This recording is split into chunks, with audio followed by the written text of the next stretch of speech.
voted the starting quarterback for the NFC. And the other Super Bowl quarterback, Drew Bledsoe of the New England Patriots, will be on board for the AFC. The NFL's leading rusher once again was Barry Sanders. He's here in Hawaii. Chasing him is like chasing waterfalls, baby. And who's more over the top than the great Samoan warrior, Junior Seau? He'll bring his fiery passion into his 6th consecutive Pro Bowl start. The best team in football was decided last Sunday. Reggie White is yet another in this group of the best players in the game who will represent their conference today. It's pro football's all-star game. It's the AFC NFC Pro Bowl.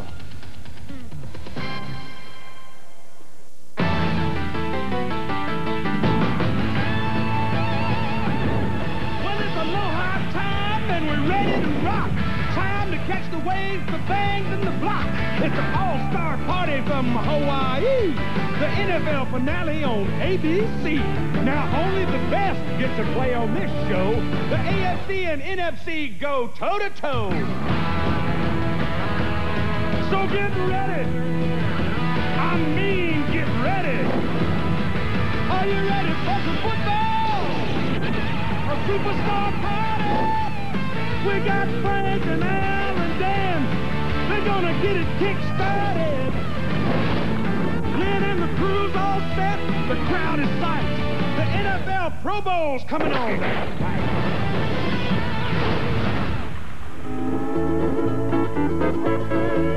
Paradise for the weather in the winter is much like it is in the summer, and that's just about perfect. And today on the island of Oahu, Aloha Stadium is a perfect setting for the AFC-NFC Pro Bowl game. It's sold out once again as the best in the NFL gather once more. Hello again, everyone. Frank Gifford with Al Michaels and Dan Deerdorf, and welcome to Aloha Stadium. These players have had just about a week now to get ready for this game, and quite frankly, I think the game has been secondary to meeting new friends and getting reacquainted with old friends and having a great time here in Honolulu with their family, their wives, and their friends. But now it's time to play this football game. Maybe that was it woke them up this morning, because all of a sudden you got to go out and you got to do it. And having played in a lot of these Pro Bowls and announced many more of them, I can tell you they will be serious for this game this afternoon. These players have a lot in common. They have a great deal of pride. They don't like to lose. They love to win, and they love a national audience for a setting. And now, I don't even think I have to mention that there's a $10,000 differential between the winner and the loser. That could mean something to these players. I don't know anymore. Each winning player gets $20,000. The losing player, $10,000. It's a little bit more than chump change. And I think, Frank, the thing about the Pro Bowl is that every year on an individual basis, it's a blending of the old and the new. We have the familiar faces. Reggie White will be making his 10th Pro Bowl appearance. Barry Sanders and Derek Thomas have been in the Pro Bowl every year of their NFL careers. But the big story this year was the new in the National Football League, the new teams, the second-year teams, the Carolina Panthers and the Jacksonville Jaguars. And the Panthers will be represented today by 8 players, the most of any team in the league. 3 Jaguars will appear today, including quarterback, the emerging star, Mark Brunell, who led the league this season in passing yardage and in rushing yardage by a quarterback. And no QB has pulled off that quinella since Johnny Unitas in 1963. So individually, the old and the new, and it should be a lot of fun. And Dan Deerdorf, you played in 6 of these games. What's the attitude of a player coming into a Pro Bowl game? Well, first of all, they're so honored to be here, Al, and they're excited right now. It's the start of a football game, but it's a question, I think, at the beginning of a Pro Bowl about timing, because there are 2 different types of players that are down on the field right now. We've got the New England Patriots and the Green Bay Packers that just played in a Super Bowl a week ago. These guys are in great shape. Their timing, their footwork, and everything is right there. They are right in sync. You have another group of players that hasn't played a football game since before Christmas. These guys are rusty. These guys may not be in the greatest of shape, and it's going to take them a series or 2 to really settle down into a football game. In a Pro Bowl, I think the tempo initially is set by the defense. Let's see which one of these 2 defensive teams puts on the first big hit. Who's the first one to tattoo a quarterback or to really lay down a running back? And maybe the most interesting thing to watch for during a Pro Bowl are the special teams. What you have here are a group of guys that haven't covered kickoffs and haven't covered punts in a long time, and they don't necessarily like it. Al, let's get it started. And we'll start by looking at those special teams, Dan, as the NFC in blue and white gets ready to kick off to the AFC, and that's John Casey, who this season kicked 37 field goals for the Carolina Panthers to eclipse the old mark, which had been held by Ali Haji Sheikh of the Giants. And that's Dave Meggett of the New England Patriots back to receive. A little past 3 o'clock in the afternoon, temperature in the mid-80s, and here we go from Honolulu. Meggett pulls it in at the 4-yard line, comes out past the 20, slips a couple of would-be tackles, and then is stopped up at the 32-yard line.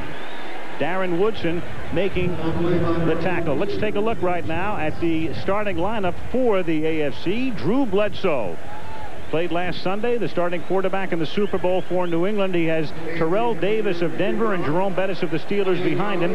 Pickens and Martin are the wideouts, and Shannon Sharp is the tight end. And then up front, Webb, Matthews, Dawson, Shields, and Armstrong. Richmond Webb has been in the Pro Bowl every year of his 7-year NFL career. Please set the game clock to 14:47. 14:47. Larry Nemmers is the referee. They reset the game clock. And we're ready for the first play from scrimmage. Now, the teams that lost the conference championship games provide the coaching staffs. So you have the Jacksonville and Carolina staffs. Dom Capers coaching the NFC. You saw Tom Coughlin coaching the AFC. And Bledsoe to the air on first down throws, and it's incomplete up at the 42-yard line. Intended for Carl Pickens of the Cincinnati Bengals. Now the defensive line, Reggie White, John Randall, Bryant Young, and Tony Tolbert for the NFC. Green, Mills, and Lathan, all 3 Panthers starting at linebacker. Then Davis and Butler with Hanks and Williams in the secondary. At the 32-yard line, second down and 10. And the ball is given to Terrell Davis, the second-year veteran of Georgia. Had a spectacular season for Denver, finishing second in the league in rushing. Picks up about 4. Green and Hanks make the stop. And Al, anyone familiar with this game knows that the rules are very different. You come in here, you play a basic offense. You have 2 wide receivers. You have a tight end. You can flex the tight end. And you have the same kind of restrictions on your defense. You go with a strict 4-3. The linebackers cannot blitz. They can step up if they see a run, but they cannot blitz, and you can have a strong side roll or a weak side roll, and that's it. 3rd and 5, and Bledsoe fumbles and recovers it himself back at the 31-yard line, but that was a 3rd down play, and thus it's 4th down, and they're forced to punt, and that's something that you'll see in the Pro Bowl quite often because you have center quarterback combinations that are just not used to working with each other, even though each is a great star, Damani Dawson and Bledsoe. Of course, they come from all different teams with different terminologies and different uses of numbers, so the way they call plays is strictly with verbiage, and they call the plays just like you would imagine. Off the right side might be a blast, and they describe everything by words rather than numbers. Chris Gardocki of the Colts is the AFC punter. And back to receive at the 18-yard line. It's Isaac Bruce of the Rams up past the 23 to the 35-yard line. And we'll take a look now at the NFC as they take over for the first time. Brett Favre, his 2nd consecutive most valuable player award. 39 touchdowns this season, 13 interceptions, and a Super Bowl ring. Fabulous year. Terry Allen of the Redskins and Barry Sanders of the Lions in the backfield. Moore of Detroit, Bruce of the Rams, the wideouts, Wesley Wald of Carolina, the tight end. Eric Williams, Larry Allen, Kevin Glover, Randall McDaniel, and William Rope up front. Williams and Allen, the 2 Cowboys on the left side. Favre to the air on first down from the 34. Throws complete, a little short of the first down. Isaac Bruce making the catch just short of the 45-yard line. Second and a short 1. Those rules we touched on, Dan, really leaves a lot of pressure on cornerbacks. You got Isaac Bruce now going man for man on Ashley Ambrose. He has no deep help at all. You don't usually get this ordinarily when you're playing your ordinary defense. No, and what a big day this is, though, for Isaac Bruce in his 3rd year in the league, making his first Pro Bowl. He really deserved it last year. And a first down for Barry Sanders, who takes the toss and steps out of bounds after crossing midfield to the AFC 47-yard line, the game's initial first down. Take a look right now at the AFC defensively. Michael Sinclair and Cortez Kennedy, 2 Seahawks starting on one side with McLaughlin and Alfred Williams, now a Bronco. You've got Derek Thomas, Junior Seau, and Chad Brown of Pittsburgh The linebackers, Woodson and Lake from the Steelers, along with Turner in the backfield. And Favre with a pump fake going deep and incomplete. Intended for Isaac Bruce. Ashley Ambrose, who had 8 interceptions this season for the Bengals, covering on the play. Bruce made a move to the outside on Ambrose. Good pump fake by Favre, and they tried to strike from deep. Let's take a look at the move by Bruce. Watch the top of your screen. He'll move to the outside. Favre with a pump fake right there. Well played by Ambrose. Just to be that close to him, once again, it's hard to get help when your defense is dictated by the rules. No, but Eric Turner got over there pretty well. He covered an awful lot of ground to get close to the play. Still a good throw would have been a completion. 2nd and 10. They set up a screen, and it's Barry Sanders for the first down. Inside the 30. Starts the sideline. Inside the 20. And Sanders finally forced out of bounds at about the 7-yard line by Ashley Ambrose. Now, Barry Sanders is one of those players I talked about that hasn't played a football game since before Christmas. The Lions didn't make the playoffs, and Barry Sanders has had a long time to sit around, and you'd think maybe he'd be a little rusty. Maybe his legs wouldn't have quite the pop that you'd expect, but Frank, I suspect that this guy could do it in the middle of May as well as he could do it in early February. He's amazing. Look at this first move. Players, they don't miss him so much as they did just flat don't touch him. Watch this little move right here. Just stepped over the Eric Turner. Had Randall McDaniel out in front of him, the Vikings guard that made a nice block. And this is Kerry Allen of the Redskins taking it through the middle and getting it inside the 5. In fact, Barry Sanders hasn't played a game in exactly 41 days. The last game he played was the Monday night game at San Francisco. That meant nothing in the standings, but did give Barry another rushing title. Yeah, it's where he passed Terrell Davis that night. Only by what, 15 yards? Yeah, well, he worked long enough to pass Davis. Terrell Davis was the NFL's leading rusher at the end of the games on Sunday, and he had to sit home and watch Barry Sanders claim the title that Monday night in San Francisco. 175 yards that night. 2nd and goal from the 5. And Favre lost out of the end zone, but a flag is thrown. Wesley Walls of the Panthers held by Carnell Lake. And it will be a 1st and goal.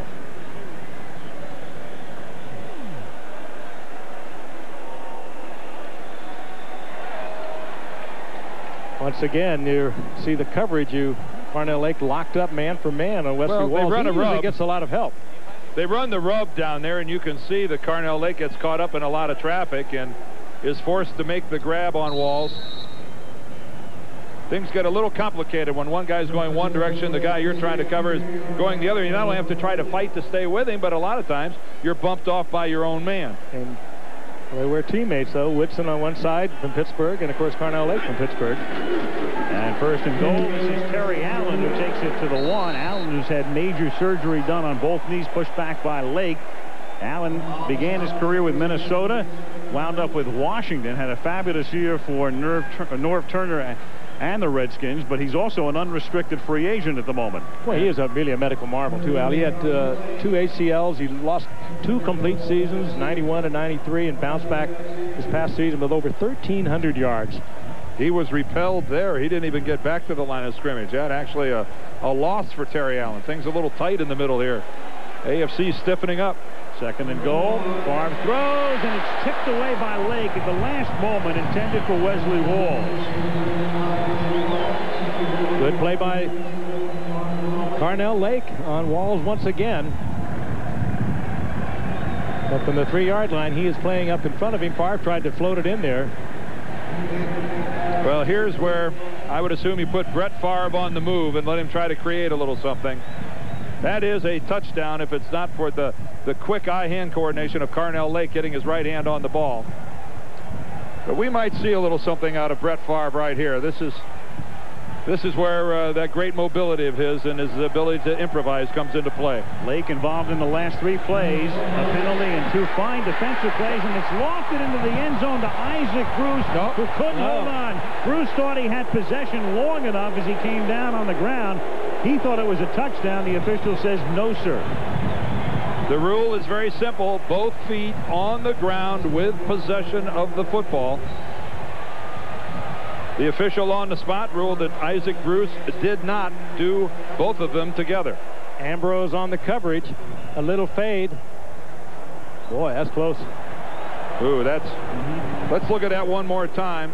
Did he control it? Yes, that's a touchdown. Should have been. Yep. He had both feet on the ground, and it looked like he had the ball nestled firmly in his midsection.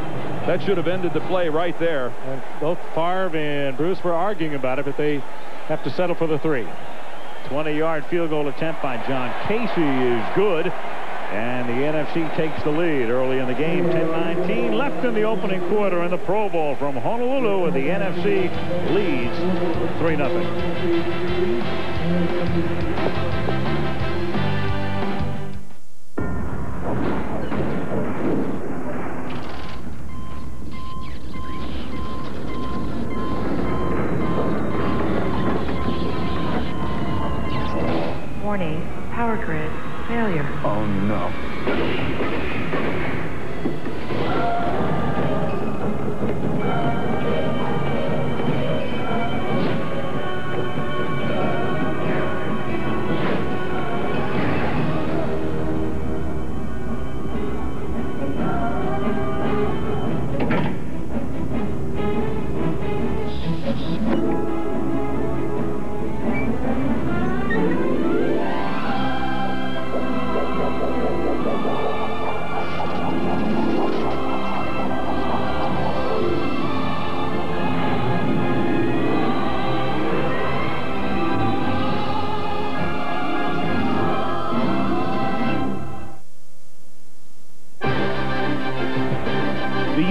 NFC Pro Bowl. Brought to you by all the team members at Saturn. A different kind of company, a different kind of car. Prudential, bringing strength and stability to America's families through insurance, healthcare, real estate, and financial services. And Brewery Fresh Budweiser, who reminds you fresh beer tastes better.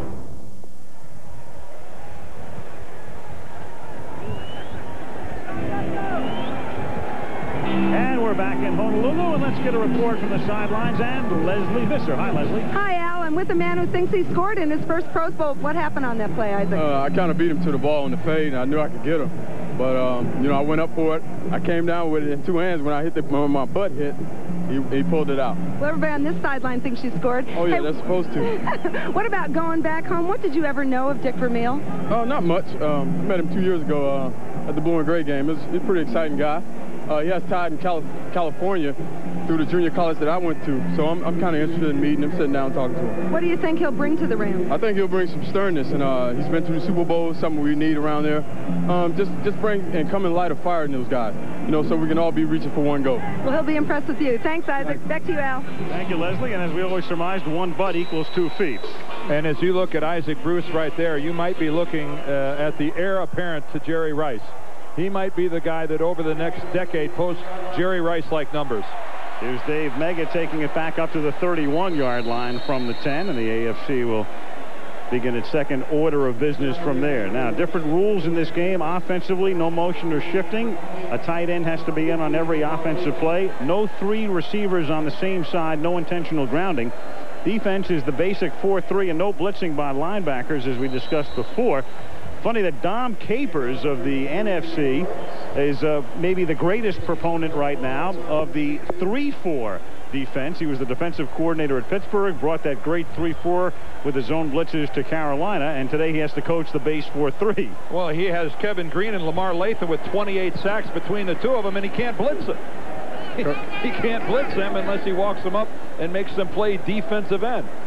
That's got to be a little frustrating. One thing Tom Coughlin will not do, he will not use any play action, because if you go with play action, you can, as a linebacker, come across the line of scrimmage. Otherwise, you can't. Yeah, there's Lamar Latham. He had 13.5 sacks. His counterpart on the other side, Kevin Green, 14.5.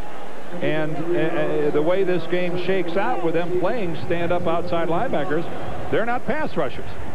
That's a bit of a handicap. 2nd and 7 after Curtis Martin has picked up 3 on the ground, and Bledsoe throws, and the catch is made at the 45 by Shannon Sharpe, and he is forced out of bounds at the 41-yard line of the NFC. Shannon Sharpe, who was dinged in practice earlier in the week, and for about 24 hours it looked like he wouldn't be able to play today, makes the catch here. And he's being covered by who? Lamar Latham. And like I said, no play action. At least we were told there's no play action. Good play action there. Sharpe coming across. Little release. How many times have we seen him do this for the Broncos? He had 80 receptions this year. the tight end, but more like a wide receiver. Great hands, great speed, great maneuverability. And Lamar Lathan is thinking to himself right now, I would much rather be chasing Drew Bledsoe than Shannon Sharpe. Bledsoe from the 41 throws it over the middle, but no blocking is there for Curtis Martin. Only 4 blue and white shirts led by Kevin Green and Lamar Lathan. Minimal gain. 2nd down and 9. Curtis Martin coming off another superb year. Last year he surprised everyone as a 3rd-round draft pick and came in and had almost 1,500 yards this year. 1,152 yards, not quite as good as his rookie season, but he has had a tremendous year. 8.5 minutes left in the opening quarter with the NFC on top 3-0. 2nd and long. And the ball is given to Curtis Martin, who takes it to the 33-yard line, 2 yards short of the first down. Darren Woodson of the Cowboys makes the stop. Woodson, one of 9 Cowboys named to this game, but 3 are not here because of injuries. So they wind up with 6, and Carolina, as we said at the top, represented by 8. Pick up your helmet and go. You almost hurt you. You almost hurt He has been in this game every year of his career. It's 3rd down and a short 3. 8 out of 8 is not bad, is it? Just like Barry Sanders, huh? Bledsoe throws and guns it incomplete.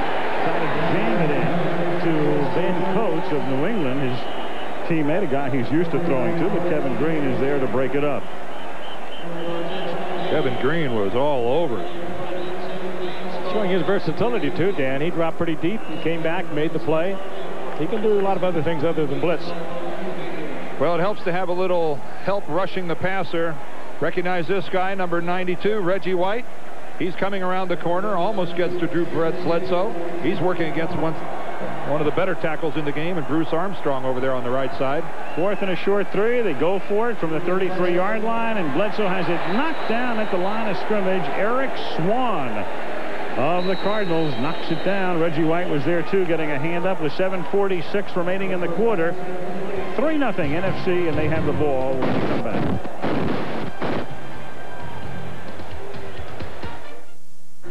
Delivering pizzas is a whole nother culture. I mean, my car is my castle.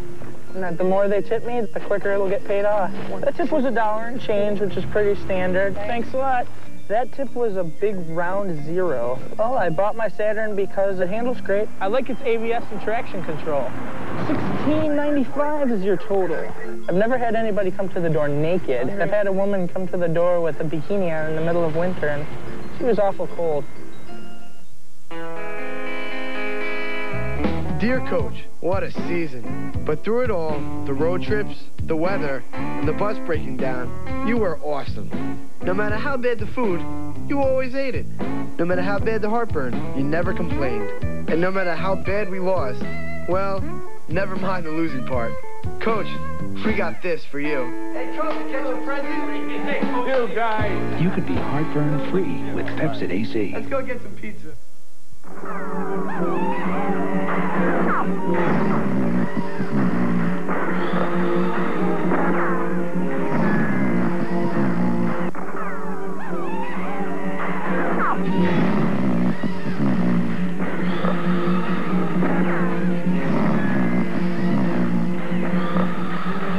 Get a big screen TV at a price you won't lose any sleep over. Circuit City. You can't get a lower price. We guarantee it. What you don't know about using anti-lock brakes may be putting you and your family at risk. I'll show you how to do it right. Monday at 11 on 7. Tuesday night here on ABC, Roseanne Home Improvement, the State of the Union address, and then in prime time, Politically Incorrect. And then on Wednesday, Grace Under Fire Coach, the Drew Carey Show, Ellen, and Primetime Live, all coming your way Wednesday right here on ABC. 7:46 left in the opening quarter. NFC with the ball. They lead 3-0, and Barry Sanders can barely get out of the backfield, dragged down by Cortez Kennedy of the Seahawks. There's a guy that's got a pretty good string going, Tez. His 6th Pro Bowl in his 7 years in the National Football League, and let's face it, playing for the Seattle Seahawks, he's not exactly led a real high-profile postseason existence. But another great defensive lineman from the University of Miami that just keeps chugging along. Second down and 9. Favre throws, and it's caught at the 39-yard line by Herman Moore of the Lions. Ashley Ambrose making the tackle about 5 yards shy of the first down. Ambrose, a good free agent pickup. Ashley had been with Indianapolis, and the Bengals went into the free agent market, plucked him, and he did a great job, had 8 interceptions this season. Out of Mississippi Valley State, same school that produced Jerry Rice. Jerry Rice. Took one of those interceptions back for a touchdown, and you're right, that's a lot of free agent productivity. Third down and 4 now. Favre, he's going to go deep. He's looking for Isaac Bruce, and it's batted, and Bruce makes the catch at the 15-yard line. Ambrose was there with the coverage, batted it as the two of them went up in the air, and Bruce, with the presence of mind to bring it back in off the deflection, and a big gain, 46 yards. I'm telling you, folks, you're looking at a legitimate bona fide star of the future in Isaac Bruce. This guy last year turned in the best season any receiver ever had who didn't go to the Pro Bowl. And look at that ability to concentrate on the football after it bounces off of Ambrose's head. But Isaac Bruce last year, keep in mind, had 119 receptions, didn't make it to the Pro Bowl, but will be at the Pro Bowl, I think, every year for a lot of years to come. And he came back this year with 84 more, Dan, and more than anything, he had almost a 16-yard average per reception. And that is receiving the football from a rookie quarterback. Tony Banks was quarterbacking the Rams. And when everyone's average per reception has gone down pretty much this year because of the defenses, because of the high percentage offense, his has gone up and stayed right around 16. And 9 minutes into the game, it's Terry Allen picking up 7. Brett Favre has already thrown for 100 yards today, 4 out of his first 7. Well, it helps when you get a carom like that, doesn't it? That'll tack some up there. The other two quarterbacks, there's Tom Coughlin, the Jacksonville coach. The other two quarterbacks for the NFC named to this game were Steve Young, who came over, practiced, but couldn't make it because of his ribs, and Troy Aikman, who's out because of a shoulder injury. And on second down, it is Terry Allen taking it just inside the 5. And let's check in over on the AFC side with Lynn Swann. Hi, Lynn. Thank you very much, Al. I'm with Curtis Martin. Congratulations on coming to your second Pro Bowl and the Super Bowl. But I want to ask you about the team and Parcells. Everybody made a big deal about Parcells, what he was going to do. What was the sense of the team as to what he would do going into that Super Bowl? Well, we weren't too sure, actually. And as far as we were concerned, that was his business, and we had to handle our business on the field. We were determined to not allow that to be a distraction to our game and to the Super Bowl. So we put that on the back burner, and now that issue is being addressed. We're going to go back to the play for a second, Curtis. All right, Swanee, it's third down and 1 from the 5-yard line. And here is Sanders, and I believe he has it. And Lynn, it's our understanding Pete Carroll is in New England today, is talking to the Patriots, and a Pete Carroll to New England announcement is imminent in the next couple of days as Curtis's new head coach.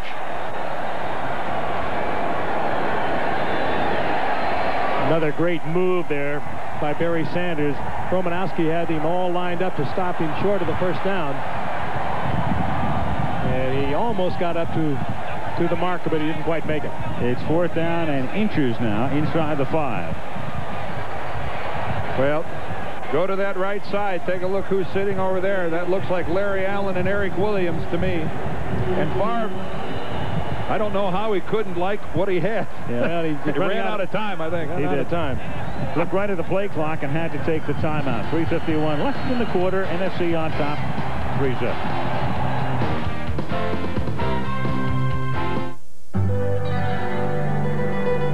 Prudential has helped protect and support families for over 120 years. With the largest capital base of any life insurance company in America.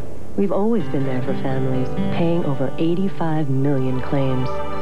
Today, Prudential touches 1 out of every 5 people in America. People think we have quite a history, but all we've ever really done is help insure the future. The Rock, we've been there, we'll be there. When I bite into a York peppermint patty, whew, I get the sensation I'm leading a team of huskies across the Arctic tundra. The distant glaciers sparkle as the cold, crisp air tickles my lips. Mush, you huskies, mush! York peppermint patty. Get the sensation. Got tough heartburn and pain? Nothing else. No caplet, no liquid. Has Alka-Seltzer's effervescent power, plus the medicine for your worst symptoms. Alka-Seltzer, the best medicine for heartburn and pain. Hi, Julie. We've been expecting you. Todd, to reception. You have a guest. Julie. Hi, Todd. Are you excited? What do you say we go look at your car? I'd love it. Okay. Is that my car? This is Julie, and this is her first new car.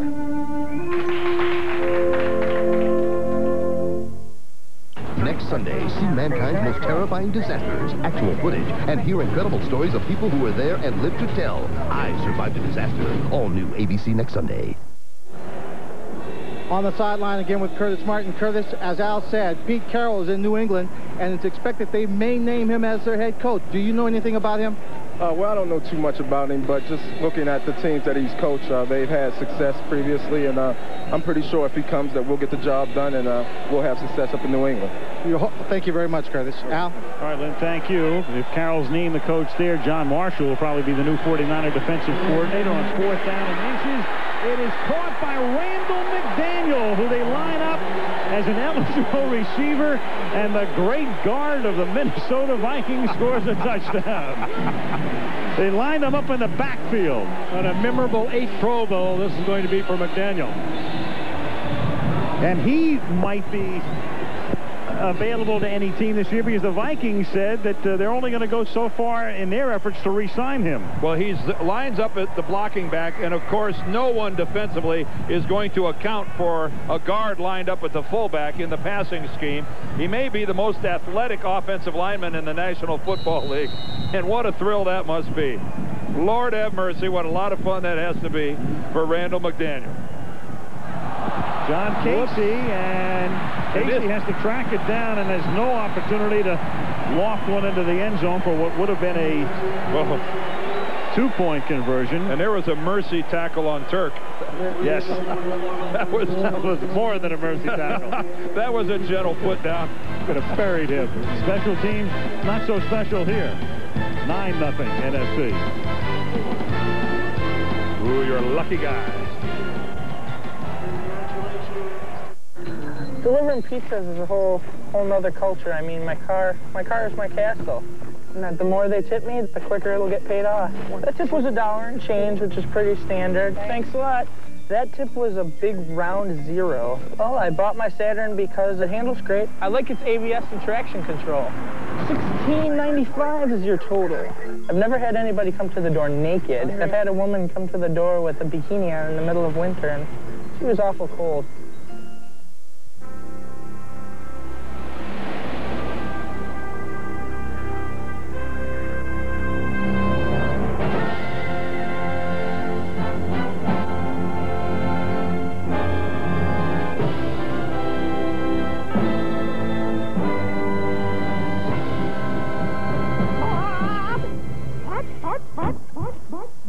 Well, guess that answers that question. My grandfather, my father, both my brothers, my kids will probably have thinning hair. Losing my hair was probably one of the most traumatic experiences in my life. But the great thing about Rogaine is you can interrupt nature. You can stop it. It takes 30 seconds. Twice a day. It's easier than brushing your teeth or putting on deodorant. About 4 months later, my wife walked by and she just was, "Hey, wait a second. You're growing hair. Check this out." And it's thicker, it's fuller. It's great. I'm a user for life.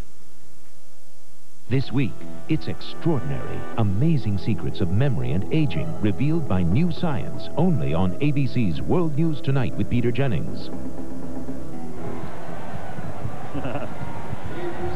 Must have been a beautiful baby in Honolulu, Hawaii on well, it's about an 83-degree afternoon. Breeze picking up. NFC on top by a score of 9-0. John Casey sends it skyward and into the arms of David Meggett of the Patriots from the 5-yard line. Past the 20, the 30, touchdown fumble, and the AFC has it back at the 37-yard line. John Randall extracted the ball, but the AFC recovers, and let's check in with Leslie Visser. Leslie. Al, I I'm with the happiest man in Honolulu, Randall McDaniel. Tell us your first touchdown in 9 years in the league. That was great. I mean, like I said, it took me 9 years to finally get one after being in the back for that long. And like I said, they said if I would lead block for those guys, they'd throw me a little something. And I didn't know it was going to come that soon. What about the play? It was eye right, power pass right. The guy that's supposed to be covering me thought I was going to block me. He went down. I mean, you talking about being nervous. I got gloves on and everything, but when they got there, I figured just turn it up. And I'm just happy it's done now. Well, it was terrific. He says the ball is already hidden away in his locker. Back to you, Al. I'll bet. Thank you, Leslie. And Vinny Testaverde is in the game, and the pass is caught out of bounds by Kimball Anders of the Kansas City Chiefs. And Vinny Testaverde, 10 years in the league, started at Tampa Bay, then with Cleveland and over to Baltimore when the Browns franchise moved. 10 years in the league, first Pro Bowl appearance. Well, now, his best year had only been 20 touchdowns before this when he threw 33 over 4,000 yards. He had an incredible year. Good throw, too. He has a great touch. Ken Harvey, pretty solid coverage there as he boxes Anders into the sidelines.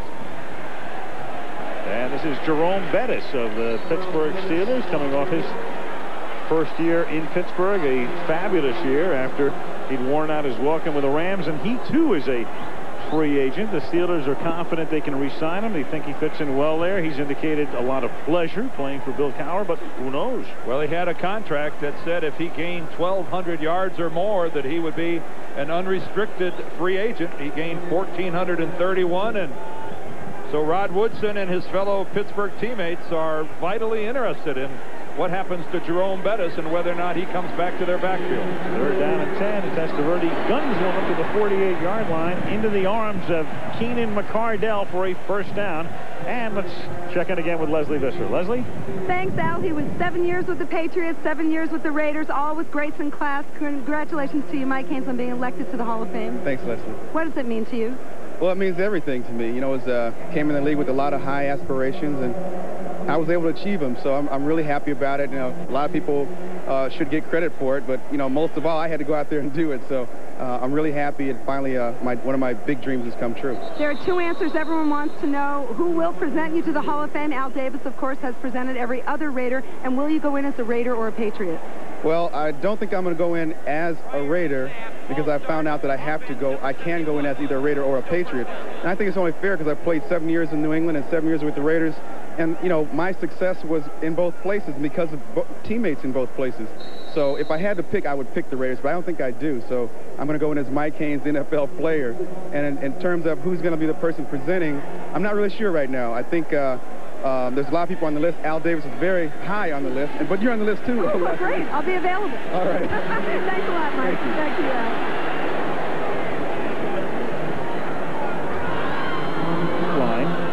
Tackled there by Eric Swan after a penalty had made it 1st and 15. Second down and 9. He should just go in as an Arizona State Sun Devil, the way I look at it. I'm trying to visualize Leslie Visser up there on that platform in Canton, Ohio. I'm thinking about that. I disagree with Mike in the one sense. I think you do have to go in as a member of a certain team. Mm-hmm. I know that they put your bust and your uniform in a display, and I think it has to be one or the other. He's going to have to choose, I believe. Second down and 9. And this is the bust, Jerome Bettis, who's banged out of bounds at the 45. But it's an interesting point as you take a look at the Hall of Fame inductees. We'll talk to Don Shula at halftime. Wellington Mara, the longtime Giants owner. Mike Webster, who spent much of his career with Pittsburgh and ended it with Kansas City, the great center. And Mike Haynes, the 4 guys, will be enshrined next July in Canton. Wellington Mara, of course, did not come to the Pro Bowl here in Honolulu. He's in Palm Beach, but I can tell you for sure he is one of the class people ever associated with the NFL, one of the reasons that it is what it is today, and certainly so deserving to be in the Hall of Fame with his father, T.J. Mara. Third down and 4, and that's knocked down. The pass batted down by Eric Davis. But just to finish on Mike Haynes, very rarely has there been a situation where a guy has truly split his career. And in fact, if you are told what you're supposed to go in as, then Marcus Allen's going to be basically told to go in as a Raider, and he ain't going in as a Raider. No, certainly it's a player's choice. Beyond that, the one thing that I think of when I think of Mike Haynes is style. Mike Haynes played cornerback and made it look so effortless, so fluid, so never out of position. He just was a magnificent player and played the position, almost made it artistic. Chris Gardocki tried to deaden it inside the 10. It bounces at the 5 and skitters into the end zone for the touchback. And the NFC takes it back with 37 ticks left in the opening quarter. The National Conference leading in Hawaii 9-0.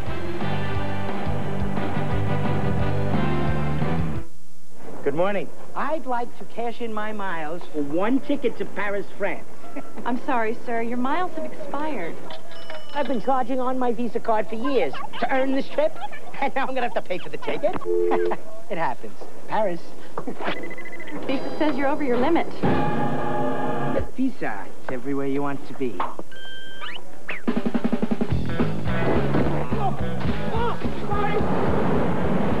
Oh, Paris, if I told you what I've been through. I need a doctor.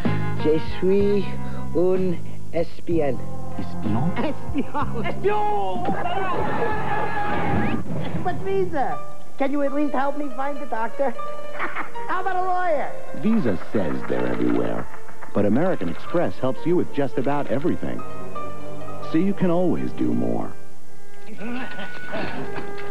I do not get French fashion. The Coca-Cola Red Crew is looking for you.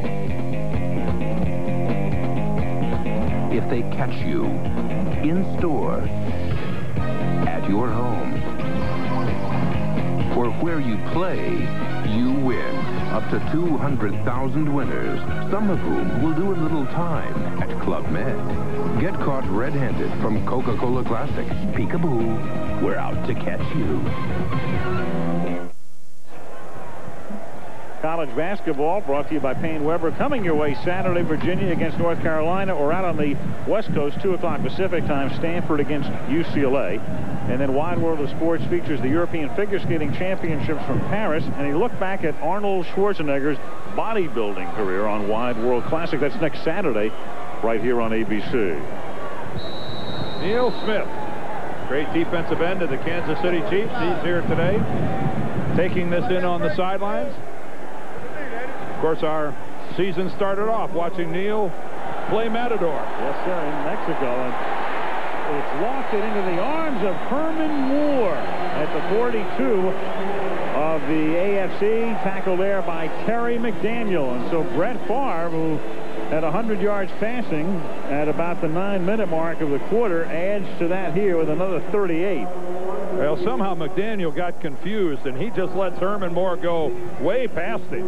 I don't know how you could get confused. He knows he can't have help deep, but he just watched Herman Moore run right by him. Here he is trying to get back into the picture. Well, he got back in, but at one point in time, Herman Moore was a good 6 or 7 yards past Terry McDaniel. That's the end of the first quarter in Honolulu. The NFC leading the AFC 9-0, and we'll be back after this message and a word from our ABC stations.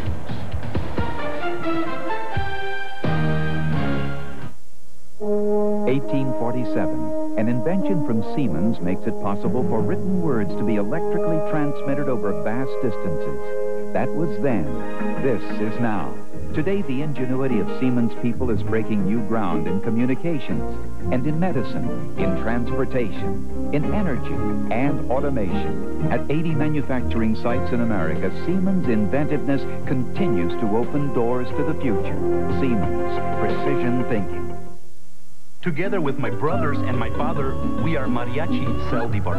I play the violin, my dad plays the guitarron, my older brother the trumpet, and my younger brother the vihuela. We take our Saturn car all over town. It even has room for the sombreros.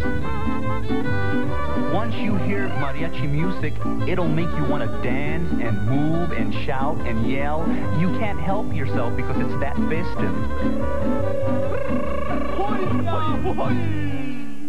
An ABC network television premiere from the #1 bestseller by Tom Clancy with Harrison Ford.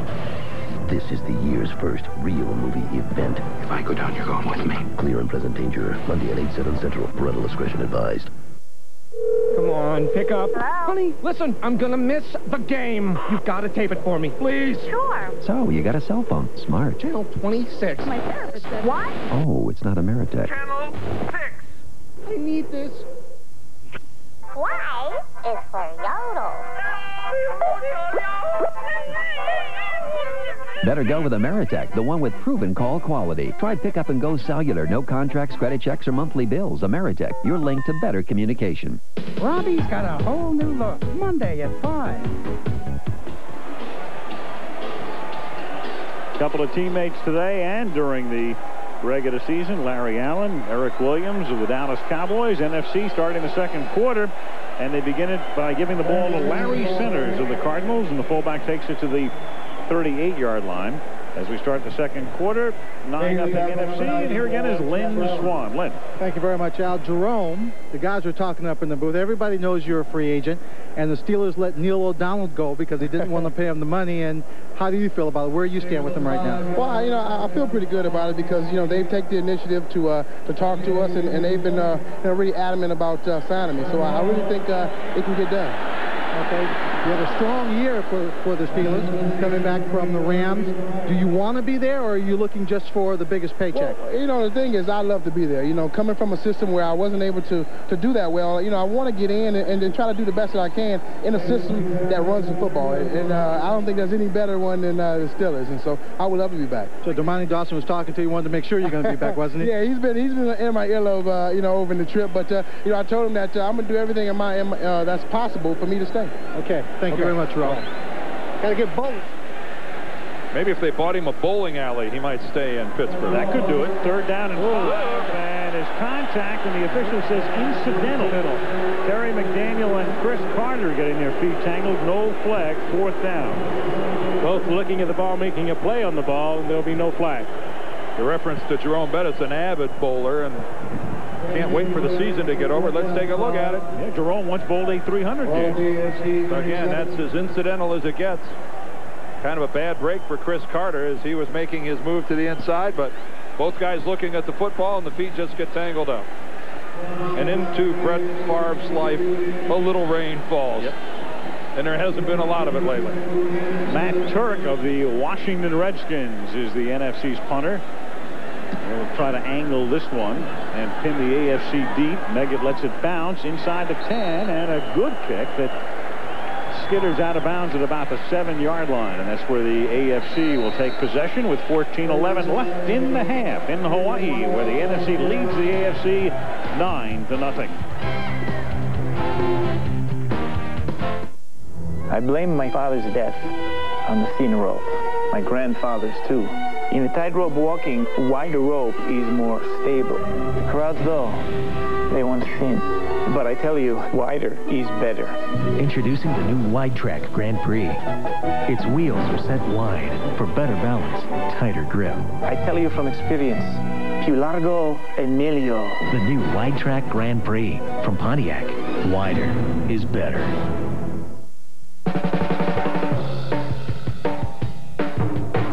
Want to get your feet wet on the internet? AT&T makes it easy to catch the wave. Every day, AT&T helps thousands of businesses, big and small, search for information, send email, and set up websites where they can do business with their customers. So whether you're a little kahuna or a big kahuna, grab your board and hop on. AT&T. It's going to be a great ride. Work boots. Tough on the outside, tough on your feet inside. Not enough cushioning. Dr. Scholl's Maximum Comfort work insoles give you 100% more cushioning. They make work easier on your feet. Imagine your feet are under attack by many flesh-eating predators. That's athlete's foot. To cure them all, you have to kill them all. Lotrimin AF. Full prescription strength medicine. The brand doctors recommend most. Lotrimin AF, the killer cure.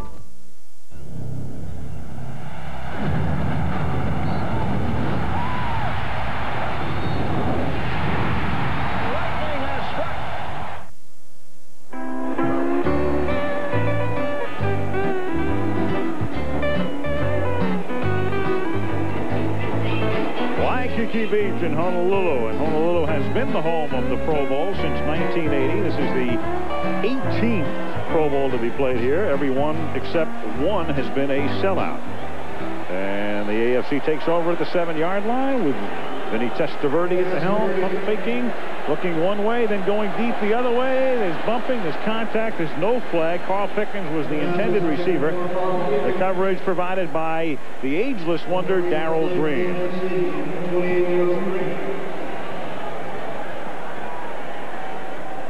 82, wind out of the east, the trade wind at 12. Humidity, very comfortable. 2 to 4 feet on the south shore, ladies and gentlemen. Yes, considerably higher than that on the north shore. And whale watching for everyone. Yep. 2nd down and 7. And Kimball Andrews takes it up to the 8-yard line. Just for those folks on the bridge, this is a stadium with a lot of movable parts. They can expand and contract sections. In fact, it's been open for about 20 years. And Don Capers was an assistant coach at the University of Hawaii back in the mid-70s when this stadium opened, and coached in the first college game played in this stadium. Were you here then? No, I was gone by then. That you just left?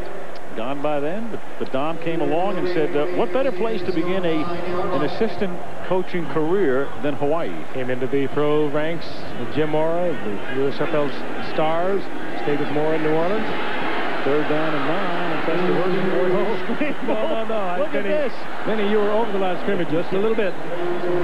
About 3 yards. He tried to get back. Yep. He went over and went back again, but once you're over, you're over.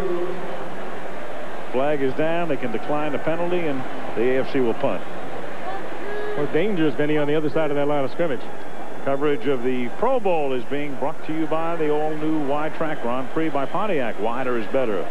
Brewery Fresh Budweiser, who reminds you fresh beer tastes better. And wherever you are, whatever you're doing, American Express helps you do more. Well, the NFC has a 9-0 lead, and they most certainly are going to get some good field position out of this exchange. Isaac Bruce again back to return this punt. Dangerous open field runner. And again, keep in mind, the guys covering this punt for the AFC don't do this on a weekly basis. It's an annual type deal. Sardaki sends one up into the trade winds, and it's fair caught at the 47-yard line by the Rams' Bruce. A couple of minutes into the 2nd quarter, with the NFC blanking the AFC to this point, 9-0.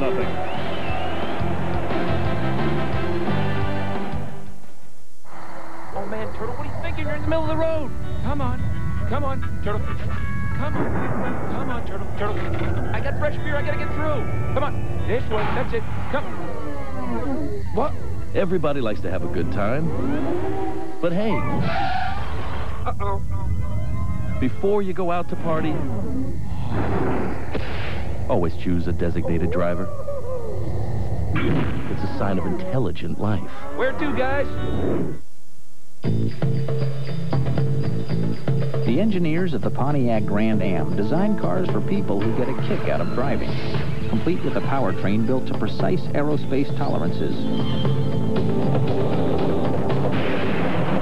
And that's kept more Grand Ams tearing along even after 11 years than any car in its class. So buy a Grand Am for a good time. Have it around for a good long time. Grand Am. Built for kicks, built for keeps. Starting around 15.2. Prudential has helped protect and support families for over 120 years. With the largest capital base of any life insurance company in America. We've always been there for families, paying over 85 million claims. Today, Prudential touches 1 out of every 5 people in America. People think we have quite a history, but all we've ever really done is help insure the future. The Rock, we've been there, we'll be there. What you don't know about using anti-lock brakes may be putting you and your family at risk. I'll show you how to do it right. Monday at 11 on 7.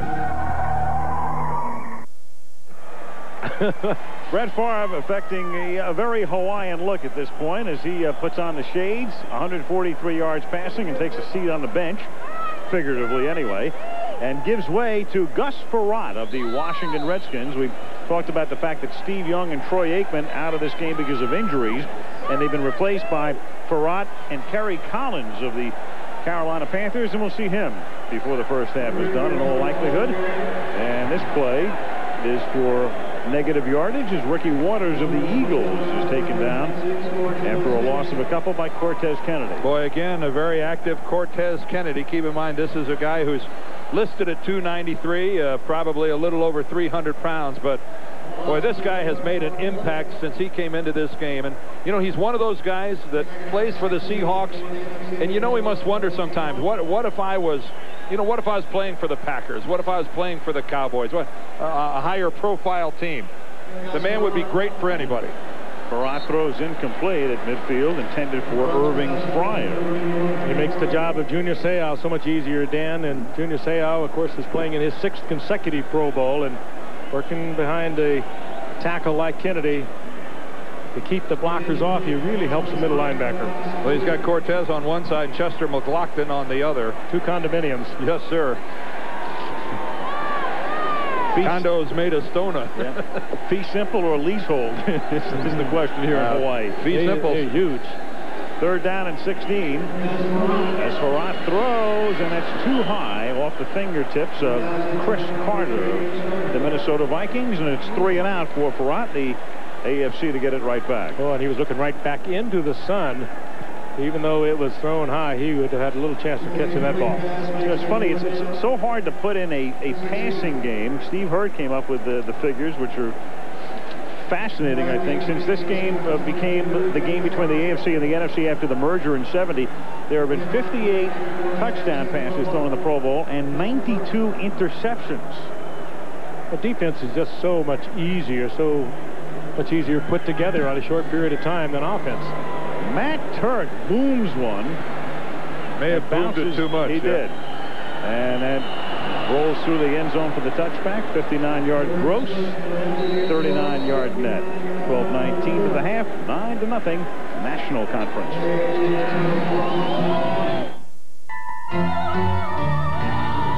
If you ever take your Pontiac Sunfire driving through some famous expressionist painting, hey, it'll fit right in.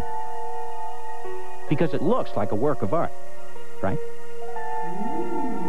And it drives like a real scream.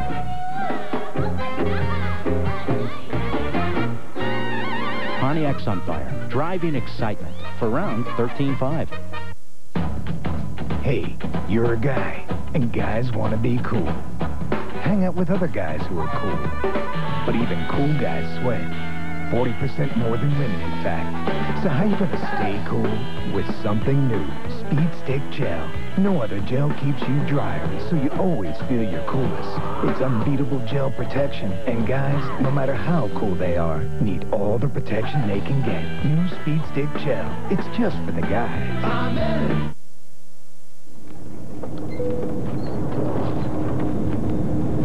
Can I get you something to drink? Folks, this is your captain speaking. Well, we've got a beautiful day for flying. Hope everyone is enjoying. Nobody wants to finish second. That's why Icon Office Solutions helps you compete better. With copier systems, computer networking, and outsourcing, all designed to help your company do one thing: win. Icon Office Solutions. Work to win. Thursday, ABC The Action Broadcasting Company presents Eddie Murphy. The boys from the original are back. The network premiere of Beverly Hills Cop 3, ABC Thursday. Back in the stadium with a man who was on a Wheaties box last week is going on David Letterman next week. Brett Favre. Brett, 143 yards. You're having quite a week. Not bad. It's a lot of fun to just drop back and wing it. What about the play to Randall McDaniel? Well, it's just a play to give some of these guys who never get a ball a chance to catch it. So Randall, maybe he's MVP of this game. I don't know. What's it been like for you a week ago today? You were a little busy. I was. It's been a little relaxing this week. It was a little weird to be in the locker room before the game today and be so relaxed as opposed to last week. But it's been a fun whole season, I guess. And this week's been a good time to just relax. What about for your team? You're potentially going to lose quite a few free agents. Which ones do you think you have to keep, and what are your thoughts on that? Well, I don't know who we have to keep. I wish we could keep them all. Unfortunately, we can't. Everybody that is a free agent for us, really everybody on our football team has contributed in one way or another, and it's been great for us, and it's got us a Super Bowl. So I hope we can keep as much as possible and see if we can do it again. And how close are you to your deal? Reports are you're going to be a $7 million man. Oh, I don't know. I don't know how accurate that is. But higher? I wish. I would say, in another month or two. We're real close. The numbers are close. It's just a matter of when everything just settles down and we have a chance to sit down and talk. Do you know you're wearing a Carolina Panther hat? I know it. That's the only hat I could find today, but I like those guys. Well, they got 8 of them here, you should. I know. Thanks, Fred. Have a great week.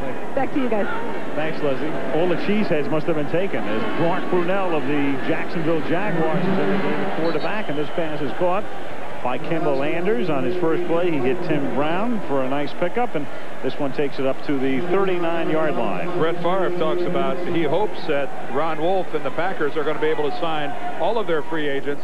When they're done signing Brett Favre, I'll guarantee you they're not going to be able to sign all those free agents. There's not going to be enough money left to go around. Brett is going to vault to the head of the pack, as well he should. Two-time league MVP. This guy is he's deserving of every dollar he gets. 3rd down and 4.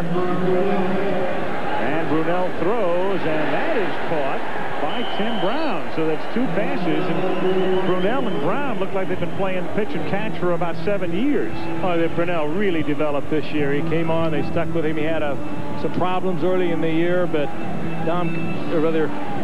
Coughlin just stayed with him all the way. Good little hitch fake and then the move downfield by Tim Brown. We're seeing a lot of that today, the out and down and the little hitches like that, because they're strictly man-on-man. But Mark Brunell has turned into one of the really fine quarterbacks in this league today. He's a great athlete. He can run like that other number 8 in the league. I think that looked like it was going to be the old flea flicker. Yeah, I think the flea flicker and the change of heart did Curtis Martin. Yeah. He just fleed. He forgot the flicker. But Brunell is a terrific runner when he has to, and they like to see him run. Tom Coughlin said, I'd like to see him pull it down and run. By the way, Tom Coughlin is calling the plays today, having lost Kevin Gilbride to San Diego as their new head coach, and Tom Coughlin is calling the plays today. And right now he has 3 of his guys in the lineup. He's got his quarterback in Brunell, the first player, as we said at the top, in 33 years to lead in passing yardage and quarterback rushing yardage. Tony Baselli is tackle, and Keenan McCardell, one of his wide receivers, whistle before the snap. Larry Nemers has had a pretty quiet afternoon to this point. Now, Frank, let me ask you something. Isn't that, here, we'll wait for Larry here to finish up. Prior to the snap, false start. Of quarterbacks of the bygone era, who I would have considered leading in both passing and rushing, Johnny Unitas is not one of the names that would have come to mind right away. You just didn't think of Unitas as being a real gifted runner. Well, in his early days, he did a lot of it. He was just ugly to watch him do it. I mean, I love Johnny, but I mean, he wasn't thought of as a runner. But, he was so effective as a passer in the defenses in those days. He got a lot of open field, and he would just sprint for sometimes 20, 30 yards. No one even knew him. That was a great reminder to those of us here in this day and age that a lot more to John Unitas. You think of those black high tops and a guy who looked like he couldn't move at all. Right. Obviously, he could move very well. Again, the less sophisticated defenses at the time, and a lot of man-to-man, and Johnny Unitas would sit back there and all of a sudden send Ray Berry deep downfield or something, and then pull the ball down, and he'd amble about 10, 15 yards, no one even around him. Let's close out the Mike Haynes thing. We're being told by John Bankert, the executive director of the Hall of Fame, that they'll hang both jerseys up in Mike Haynes' display, both a Patriots jersey and a Raiders jersey, indicative of his service to both those clubs. Brunell throws after he was pressured, and it's caught by Curtis Martin. Boy, that's the feel I was talking about with Brunell. Running the football, pulls it up, gets the completion. A little short of the first down. Let's go to Lynn Swann. Lynn. Thank you, Alan, with Drew Bledsoe. Drew, let's not talk about Bill Parcells, but let's talk about the repercussions of that decision. Pete Carroll may be named head coach. How is it going to affect you in terms of having a new position coach or maybe running a new kind of offense? Well, that'll just depend on who it is and what we're doing. But, we'll have an off season to work on it and get things straight. And hopefully, our team will be able to adapt to whoever it is fast enough that we can be successful right from the jump. Are you hoping whoever becomes head coach retains certain people in that team so that continuity is there? Well, there again, it's going to be up to the head coach, but I think that we've been successful with a lot of things, obviously, and so I think that maintaining some continuity with our team is something that should be explored. What's been the conversation amongst the teammates? If a new head coach comes in, staying around New England, the kind of work you have to do to make that transition smooth. Well, we haven't had a chance to talk about it a lot, but our team last year, we had almost all of our guys up there for most of the offseason, and I would say that whoever the coach is, that will probably be true again this year. We realized how hard it was to get to where we got to with this last season, and anything less than the work we put in won't get us back there. You glad all of this is over? It's resolved to this degree, and you can look forward now? I'm so glad that it's all, that it's going to be settled, and that we won't have that distraction to deal with anymore. That was just it made the season tiring, having to deal with all the questions concerning Bill and Bob. Yeah, and then also the fronts. Everybody had the good face everybody had to put on. Well, and I don't think that was as much of a front as people made it out to be. I think there was a very good working relationship there that everybody had. The team, there was no dissension inside. We just, it was tiring to hear all the questions. Okay. Thank you very much, Al. All right, thank you, Len. That was Carrie Blanchard just attempting a 55-yard field goal that falls short and a little wide. 7:32 left in the half, still 9-0 NFC.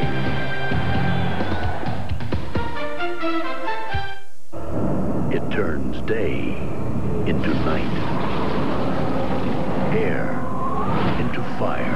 This is not good. This is not good. And in the town of Dante's Peak, a volcano is turning nature into a nightmare. Pierce Brosnan, Linda Hamilton. Don't look back, kids. Don't look back. Dante's Peak. Rated PG-13. Starts Friday at theaters everywhere.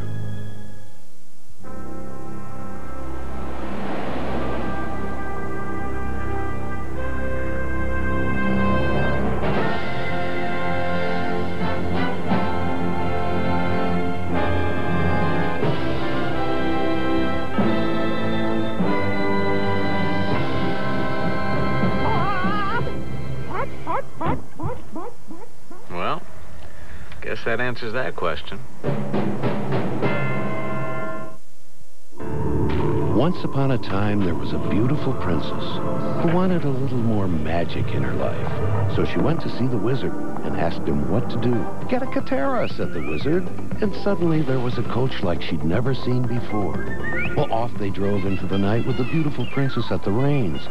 This is magic, thought the princess, but I don't know whether to buy it or lease it. Well, either way, I'll just put it on my bill, said the wizard. Katera, it's the caddy that zigs. Being a spy isn't all fun and games. But what a rush. Spy Game. Want to play? Premiering Monday, March 3rd on ABC.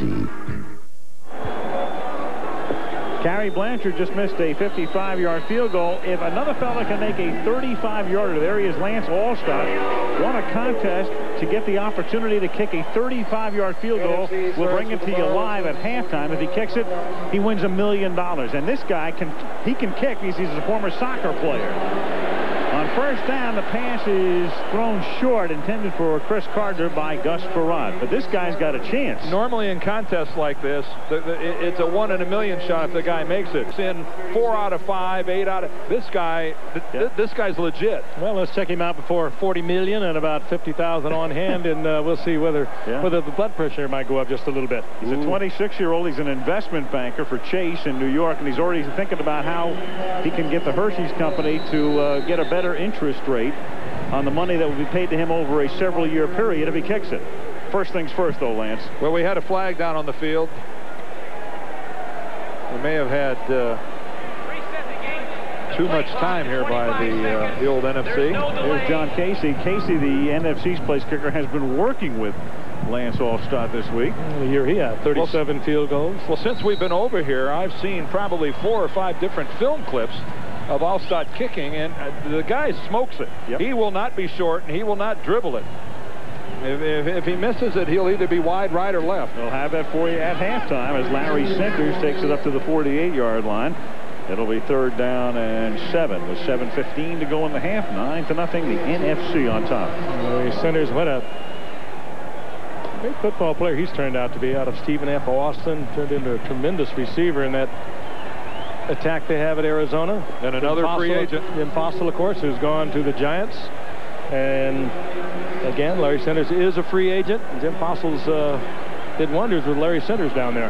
3rd down and 7. And it's caught at the 41 by Isaac Bruce. Big move, takes another yard or so. And let's check in again with Leslie Visser. Leslie. Alan, with one of the great 17 years with the Pittsburgh Steelers, 4 Super Bowls. Congratulations to Mike Webster, headed to the Hall of Fame. Mike, what does this mean to you? Well, I haven't really thought about it yet. There's a couple different categories where it means a lot, and some where it's kind of hard to explain how special it is from the standpoint of remembering back to that entire time period where the city was really involved. They had success finally after 40-some years. The chief was still alive, and it was a very romantic period with a lot of great people, and very difficult to repeat today because of the changes in the game. And we had 20-some guys that were on all 4 Super Bowl teams, and I feel honored to have an opportunity to represent the entire group because to me that was the most special thing, and I was the beneficiary of such an outstanding group. Mike, there have been lots of stories about you over the years. Can you sort of set us straight? What kind of turmoil and trouble have you come through, and where are you right now?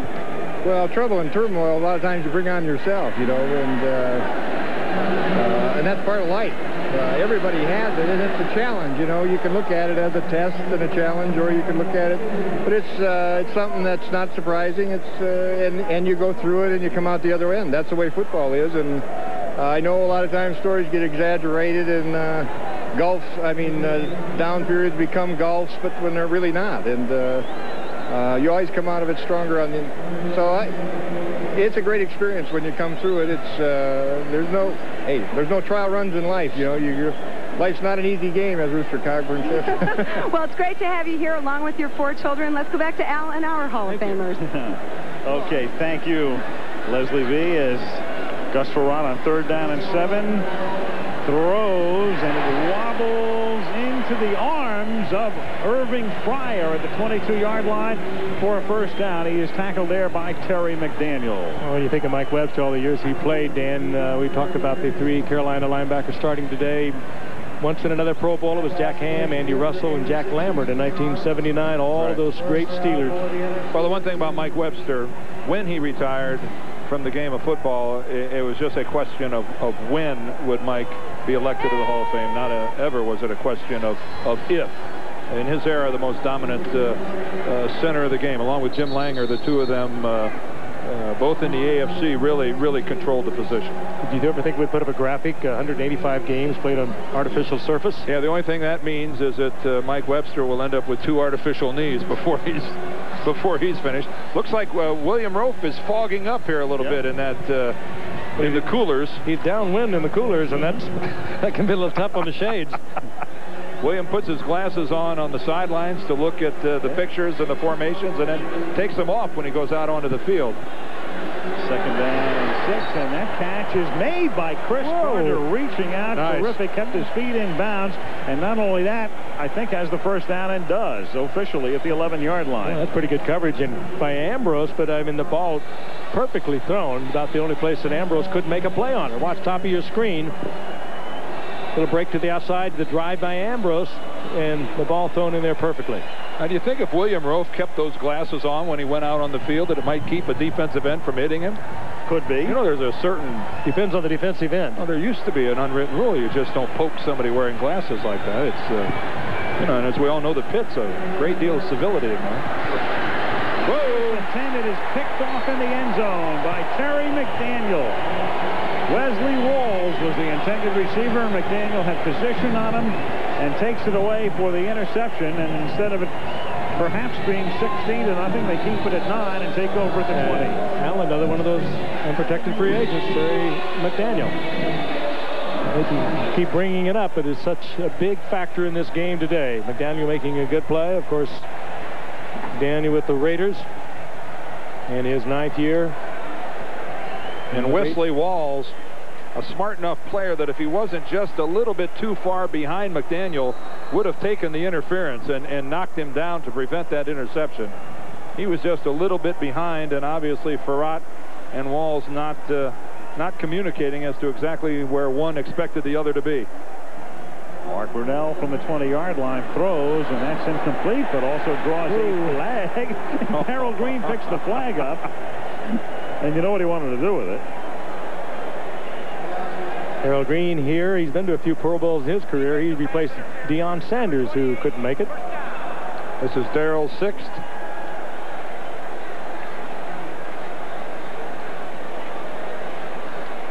Still covers a lot of ground for a guy 36 years old. He really does have a big year. 3 interceptions. Brunell going deep and a little too deep at the 28-yard line, intended for Keenan McCardell.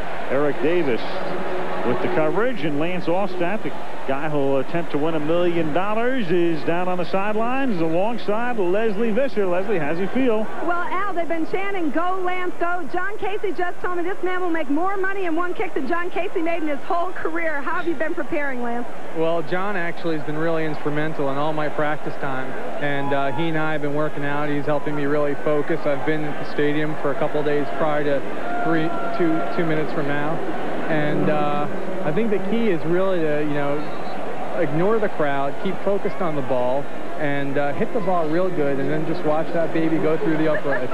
You're a former soccer player, and didn't you say you already kicked a couple 35-yarders in practice? That's correct, yes. Well, and what do you think, the conditions will be a little different? I think they will be a little different. As you can see, people right here are saying, "Show me the money." So, we can't. I'll do what I can do. Best of luck. Thank you, Al. All right, Leslie, that's coming up at the half. We'll have it for you shortly after the gun. 3rd down and 9 from the 28-yard line, and it is caught by Sharp up at the 40 for a first down. Shannon Sharp able to convert along with Brunell, and there he is. These contests started out as kind of goofball things where the guy had no chance to make either a basketball shot from midcourt, or they just pull a name out of a hat, right, or whether. Yeah. But this has a chance. This has a good chance to happen. He hopes. 2-minute warning, officially with 1:53 to go. 9-0 NFC. You can't tell me, though, his mouth isn't a little dry right now. There's a little cotton in there. Once upon a time, there was a beautiful princess who wanted a little more magic in her life. So she went to see the wizard and asked him what to do. Get a Katera, said the wizard. And suddenly there was a coach like she'd never seen before. Well, off they drove into the night with the beautiful princess at the reins. This is magic, thought the princess, but I don't know whether to buy it or lease it. Well, either way, I'll just put it on my bill, said the wizard. Katera. It's the caddy that zigs.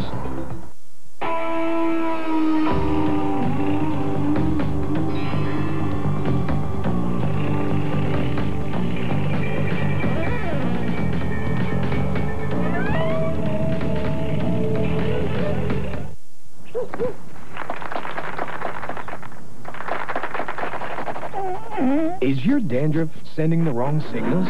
Get Selsun Power. Doctors recommend Selsun Blue #1. So don't send the wrong signals. Get Selsun Power. We're asking travelers to compare Red Roof Inn's rates by calling 1-800-THE-ROOF. They're about $6 less a night than what I usually spend. Is that expensive bed any more comfortable than this? No.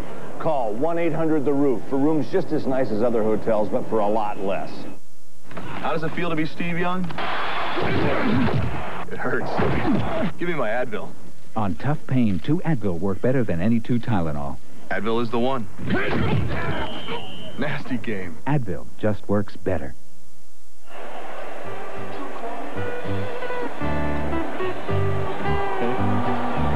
And there we were, our entire crew the other day.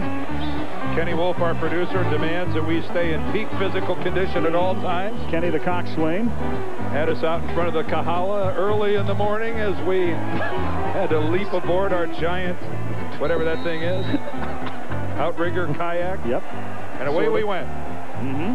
He sits in the back and goes, stroke, stroke. 1:53 left in the half. Mark Brunell sets up the screen, and it's Jerome Bettis rambles across the 50, and he's out of bounds at the NFC 42-yard line. Oh, and what a block by Reuben Brown out in front of that screen. Screen's very effective here today. Get that coverage, man-for-man coverage. It takes your cornerback out of the play.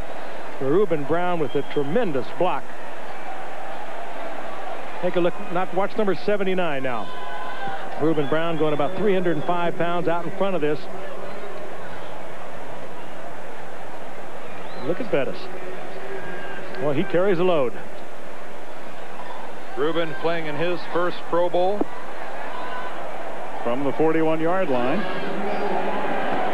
Brunell throws. Sharp makes the catch, and Shannon to the 34-yard line. We just like the way Brunell comes into the huddle and a short yardage offense like he has going right now. Not easy to do with players from different teams to operate a short yardage offense. Well, it's nice to see a guy have success, Frank, who's not that textbook quarterback. He's only 6'1". You know, supposedly you're supposed to be 6'4", 6'5" today to be able to get it done. Mark Brunell's short by NFL standards, but yet who can argue with the results? Eric Swan saved a big one. He did, yeah. But Brunell had 20 open yards in front of him. And the way he runs out, he might have taken it in. Mm-hmm. Would you say that he's the only other quarterback in the league who could challenge Steve Young to a little open field running contest? Well, they are similar, aren't they? Wearing the same number. And left-handed. Good runners. Third down and 5. Brunell throws, and that is caught by Keenan McCardell of the Jaguars, and it's a first down at the 27. And the AFC will spend a timeout. Their second. They have 1 remaining with 1 minute 2 seconds left in the opening half. And hard to believe with all this talent. 9-6. Close to the final minute in the first half. I guess that's Lance's fiancée, Deborah, there, the blonde. Yep. She's the one who's saying, "Show me the money." Lance is going to want a prenup here. That's I'd say if we put a blood pressure cuff on Lance right about now, it might be elevated. Well, he won't be going into any punitive tax bracket because it will be paid out over a 30-year period. So it's about $33,000 a year. Truly making $1 million not seem like what it really is. First time you've discussed taxes that way. Well, you know, he's an investment banker, something he's very concerned about. I assume if he makes this from Deborah, he'll get a Hershey's Kiss. Yes, he will. It'll be sweet, too. Ooh, Deborah's mic'd up, too. We see. Tom Coughlin's going, I could care less about this guy kicking this field goal. Yeah. You know, if you really wanted to see what Lance is made of, we could get both these teams to stay out here and line up on both sides to kind of watch Lance to see whether he can do it. A little reality to it. Lance will say, show me the money. They'll say, Lance, show me the kick. Being out there all by yourself will be enough reality. First and 10 from the 27-yard line, and Brunell is under pressure but escapes, and Mark showing why he led all quarterbacks in rushing this season out of bounds at the 21-yard line. Lamar Lathan came charging in and couldn't get him, and Brunell was able to step his way out of bounds. Mark then said, show me the sidelines. Yeah. When you talk to Tom Coughlin, he encourages this, and he feels that has made Mark Brunell a better football player, knowing that he was not criticizing him pulling the ball down and running with it. Well, you look at Brunell in the year that he had, keep in mind how much better he's going to get. He actually threw 1 more interception than touchdown pass. He had 19 touchdown passes and 20 interceptions. So in reality, the passing of Mark Brunell is going to get better. It has to. You know, and Al touched on the fact that he's unlikely size for a quarterback, and that probably was why he was a 5th-round draft pick in '93 by Green Bay and traded to Jacksonville last year for a 3rd and 5th round draft pick. But he has been some kind of find. He wasn't a surprise, though. Mike Holmgren didn't want to let him go. Well, I guess Green Bay figured they had a quarterback. Second down and 4. Brunell is already 8 of 9 and make it 9 of 10 now as he hits Dave Meggett, who takes it to the 10-yard line. Clock ticking down. They're trying to save their final timeout. First and 10 at the 11. And Brunell will stop the clock here with 39 seconds. Second down and 10 and 1 timeout at his disposal. got it all. Good use of the clock here in the waning seconds of the first half. You know, you look at that touchdown to interception ratio, and you see that Brunel actually had one more interception than touchdown pass. Testaverde had a great year, 33 touchdowns to 19 interceptions. You look at Bledsoe, 27 touchdowns, 15. You know, they're all operating in that 2-to-1 ratio. And then you look at Brett Favre, who had that 39 to 13 touchdown to interception ratio, a full 3-to-1. What an extraordinary year by Brett Favre. Yep. And coming off a year in which he threw 38 touchdowns last year. Right. But 39 touchdowns balanced against 13 interceptions. Just a remarkable year by the kid from Louisiana. Mississippi, rather. And a pretty good offense to make a quarterback look good. Mike Holmgren has done a wonderful job up there. 2nd and 10 from the 11-yard line. And that is tipped and incomplete, intended for Tim Brown. Harry Davis driving that ball. That had so much smoke on it, nobody was going to catch that. Well, Brunel didn't have much of a shot. He really had a lot of pressure in the pocket. No way he could step into that. Well, we saw Lance. We're going to watch him try to kick for $1 million. Don Shula will be going into the Hall of Fame. Will join us, and we'll have halftime entertainment, Hawaii style, from Aloha Stadium. So stick around with us as the first half winds down. 35 seconds left in the half. The NFC on top 9-0 to the AFC with a 3rd down and 10 at the 11-yard line. And Brunel out of the shotgun. Throws, and that's incomplete. Too high, intended for Keenan McCardell, and it's 4th down, and they'll have to settle for a field goal attempt. Well, Brunel actually here, he was a replacement. John Elway was voted the starting quarterback for the AFC, but everybody else moved up. Bledsoe to number 1 and Testaverde to 2, and then coming in to fill the 3 spot was Brunel. Several players missing the game with injuries, both real and imagined, as is the case in the Pro Bowl every year. And at the 28-yard line, the ball will be spotted, or the 18 for a 28-yard attempt by Gary Blanchard, and he boots that one through. And Coughlin watches his team get on the board with 27 seconds remaining to make it 9-3. Chester McLaughlin of the Oakland Raiders.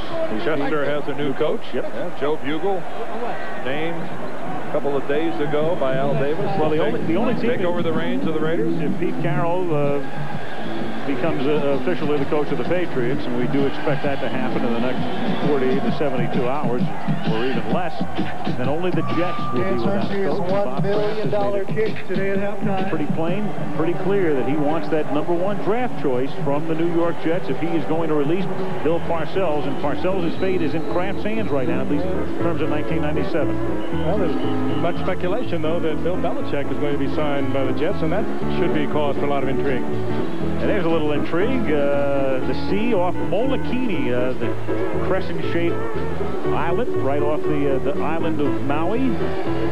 Dan took these shots when he was snorkeling the other day. No. The fear of being harpooned, far too great for me to enter those waters. I'm not going to end up on somebody's wall. You may. John Henry Mills of the Oilers, the special teams representative of the AFC. He gets set to cover this kickoff. Hey, a little self-deprecating humor. Never. There we go. That's right. And Michael Bates is back to receive the kick from the 5-yard line, and the Olympic bronze medalist, 200 meters at Barcelona, takes it up to the 35-yard line. Bates of the Panthers led the league in kickoff returns this year, tackled there by Levon Kirkland. Well, when you talk to Don, you're going to ask him about any possibility of returning to the broadcasting booth. He and I did a Super Bowl a few years ago. He did a terrific job on it. That was for a foreign distributor, right? Yeah. You guys did it in English, right? Yeah, well, we didn't realize there were no commercials, and we did it for the BBC, and that's a whole lot of chatter. Yes, it is. I think he's enjoying his golf. At least for the moment. 18 ticks left in the half. First down as Gus Frerotte retreats And throws, and it's caught at the 46-yard line by Chris Carter, and that's a first down, but only 12 seconds remain. One thing about Gus Frerotte, he's used to playing. You know, last year for the Redskins, he took 998 of their 999 snaps. He missed one play the entire season. And, of course, a change. You know, Heath Schuler has been made a free agent. Gus is now, as they say, unqualified. He is the man for the Redskins. He's the man, and they move into a new stadium to the Redskins next season as Frerotte goes back on first down and throws, and that's incomplete. Intended for Irving Fryer with 8 seconds remaining. One Redskin who will be missing, Jim Hannafin. Your old buddy has gone over to be with Dick Vermeil. He's come back to take the reins as the offensive line coach of the St. Louis Rams. And over the last week or two, the NFC West has become a fascinating division. Dom Capers, the dean of coaches. So the geriatric set out there in St. Louis. Oh, no, you know, Frank. Bud Carson, of all coming people, back to the game. Of all people, I can't believe you said that. I may do the home games. On 2nd and 8, it is caught by Isaac Bruce at the 47-yard line. We're 3 seconds from a Lance, and I'm telling you, Lance is starting to look a little grim. And a little green. Well, Lance Alstott, if you're just tuning in, this guy is going to attempt a 35-yard field goal. One kick for $1 million. And he is good enough to do it. He legitimately, this guy is probably an 80%er in practice. But now, we have a, speaking of long kicks, this is going to be a 66-yard attempt if indeed they do kick it. A 66-yard attempt by John Casey, and well, you know, it might have been good from about 53 as the half comes to an end, perhaps serving as a little inspiration for Lance Alstott. So the half ends and the drama begins because the NFC leads by a score of 9-3, and the 26-year-old from Manhattan, Lance Alstott, will go out onto the field. And he's being wished good luck by Larry Nemmers. Ladies and gentlemen, please don't leave your seats.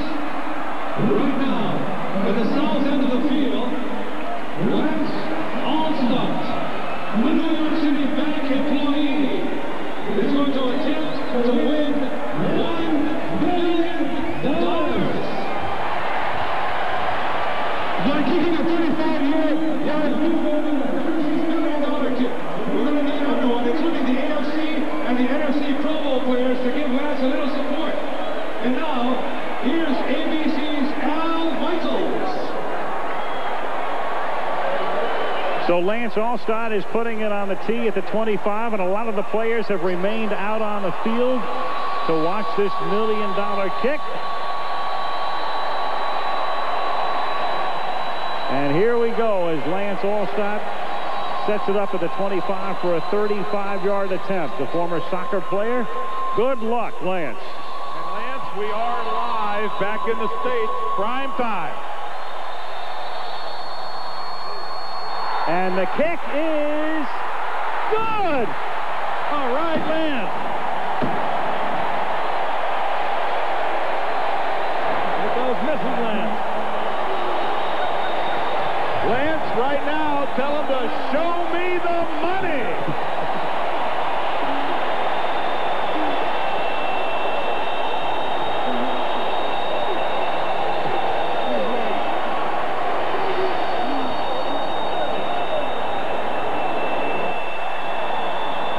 Lance Alstott, an unrestricted free agent.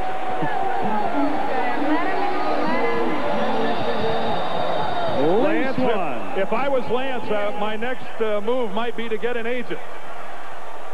How excited he was. His fiancée Deborah's here. Yasmin Coleman is here from Hershey Chocolate USA. Lance, do you know what she has in her hand? It's only ceremonial, but you know the number that's on there. $1 million. Whoa. How many zeros are it? Is that 6? Lynn, thanks a lot. All right, now, you've been talking, you're in the banking business. You talked a lot about what you were going to do with this money. Your fiance's right there. Tell us the truth. What are you going to do with the money? Well, now that everyone has shown me the money, I just want to eat Hershey's, wear Reebok, and drink Pepsi. I'm going to give it to his father. I'm going to start a nice little nest egg, start a wonderful family, and come back to Hawaii all the time for vacation. You can afford it on your own now. Hopefully, yeah. Lance, congratulations. Take care of yourself. Do well with the money. Pleasure speaking with you. Thanks a lot. Take care. Another look, Lance Alstott for $1 million inside the right upright. And John Casey, the first to congratulate him. All of the players remained on the field to watch this. That's great. He's got all the moves now. And back we come. I don't know what we do to top this after this message in the word from our ABC stations.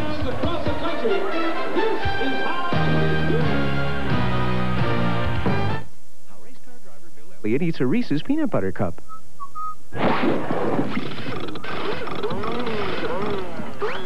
Awesome. Clear! There's no wrong way to eat a Reese's.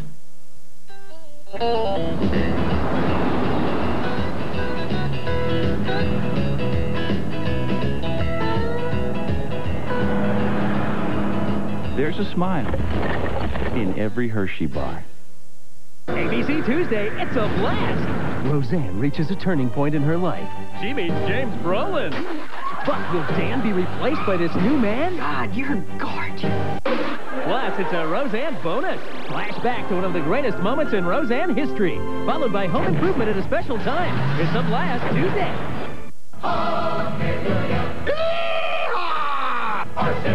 It's a beautiful thing. Who shot Heather Locklear? Then Hollywood's casting couch. What really goes on behind closed doors when pretty girls go in for the audition? Plus, Antonio Sabato Jr.'s skimpiest underwear shoot ever on Entertainment Tonight. Real value comes from offering the consumer a quality suit at a great price, like 100% wool suits for just $200 at the Men's Warehouse. I guarantee it. Call 1-800-776-SUIT. Last year, for the first time in history, winter storms stopped everything cold. Corporate America, the United States Post Office, even our government. Everything that is except Da Vinci's Pizzeria. This is crazy. Which had enough sense to drive the unstoppable legendary Jeep Grand Cherokee. For only $2.99 a month, you should too. After all, history has a way of repeating itself. What a lousy tip! Check out this $2.99 lease at your dealer today. Does marriage harm or help your health? We'll tell you right after the game.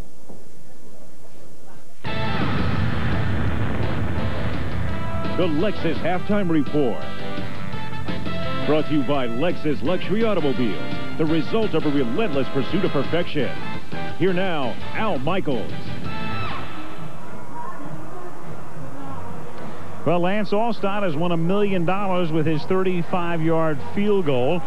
And now, Entertainment Hawaii style at the Pro Bowl featuring Montel Jordan and his #1 hit song, This Is How We Do It, accompanied by the NFL Pro Bowl cheerleaders. Have a look.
Somebody say this is how we do it. Sing it.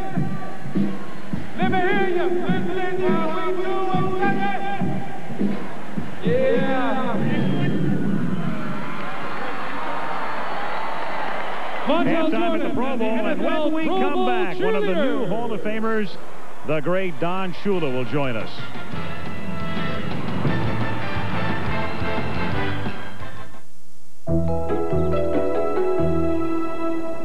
2/100ths of a second. A human eye begins to blink. A hummingbird flits its wings once.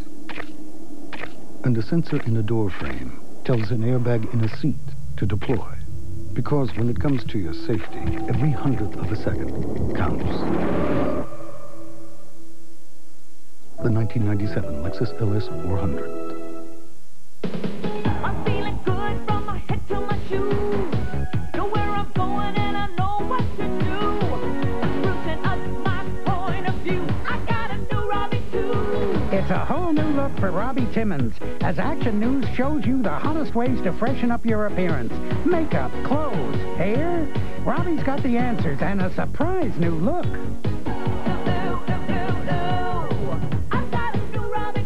Monday at 5. There is an island paradise so full of discovery, so full of possibilities, that it takes 6 islands to hold them all.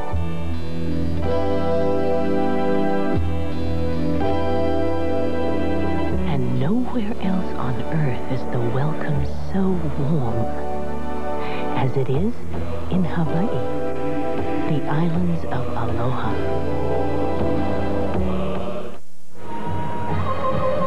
We're back at the Pro Bowl, and one of the enshrinees in the Hall of Fame in July, Don Shula, retiring as the coach of the Dolphins after last season. And Don, some guys don't know if they're going to get in or not get in. In your case, it was very clear you were going into the Hall of Fame. But what was it like for you emotionally when you knew officially you were in? Well, you know, you'd hope that someday it would happen, but until you get that phone call, you know, you really don't have that tremendous feeling of satisfaction. And when that phone call comes, it just makes it all worthwhile. Don, when I look at your career, I see you with a dual legacy. What you've done as a coach is easily quantified, and the record speaks for itself. But I think you've been an extremely important man for the sport itself as part of the competition committee, and you've always cared about the game as a whole. Apart from coaching, what do you consider your proudest or greatest accomplishments in football? Well, I feel that the greatest accomplishment personally was breaking George Halas's record, winning the most games, because it took George Halas a long time to set that record, and many people thought that the record would never be broken. But I was fortunate enough to start early in my coaching career and have a lot of wins early in my coaching career, and then to average about 10 regular season wins a year for 33 years. So that put me in a position to break the record of George Halas. I felt that that was the biggest personal accomplishment, but team accomplishment-wise, you know, 17-0 and back-to-back Super Bowls. Don, you're in your mid-60s, but you're healthy and you're vibrant. What would it take to get you back on the sidelines to coach? Well, I've been asked this many, many times. Aside from permission from Mary Ann, your wife. That would have to come first, but Mary Ann's all for it. I mean, she understands, I think, that when you step aside after so many years, that there's a void in your life. And I knew that I would miss Sunday afternoons, and that's been what I've missed the most, the competition on game day. I haven't missed some of the other things that some of the things that haven't been very pleasurable during my coaching career, especially the end of my coaching career, but I've missed the competition. In order for me to get interested again in coming back on the field, it would have to be something extraordinary that I felt it was the right thing to do, the only thing to do. Well, Don, congratulations to you. Always great to visit with you. Thank you, Al. Next time we see you, Canton, Ohio, Hall of Fame. Thank you. Great. Don Shula, one of the new Hall of Fame inductees. And back we come with the start of the second half from Honolulu after this.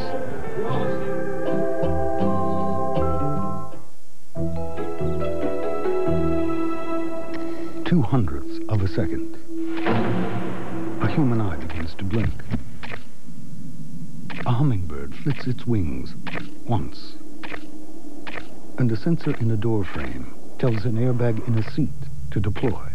Because when it comes to your safety, every 100th of a second counts. The 1997 Lexus LS 400. The Lexus Halftime Report has been brought to you by Lexus Luxury Automobiles, the result of a relentless pursuit of perfection. We'll be back with the second half kickoff after this message from the NFL and a word from our ABC station.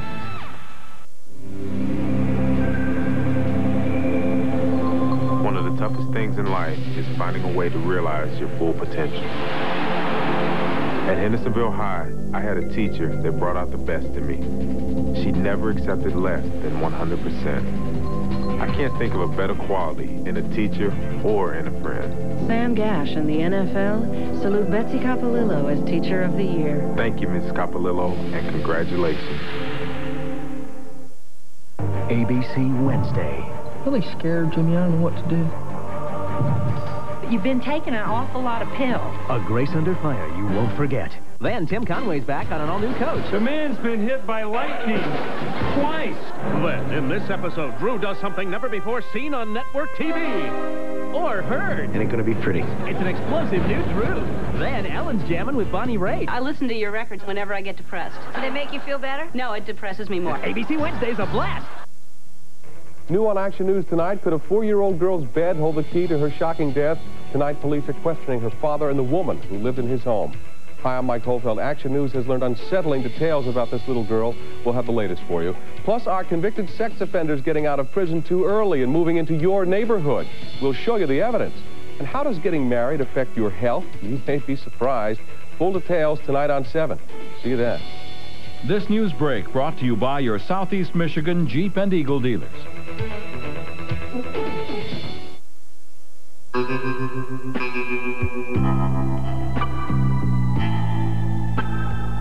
Of all the improvements made to the new Jeep Wrangler, like dual front airbags and an easier-to-use soft top, it's the changes we've made beneath the surface that will really get your attention.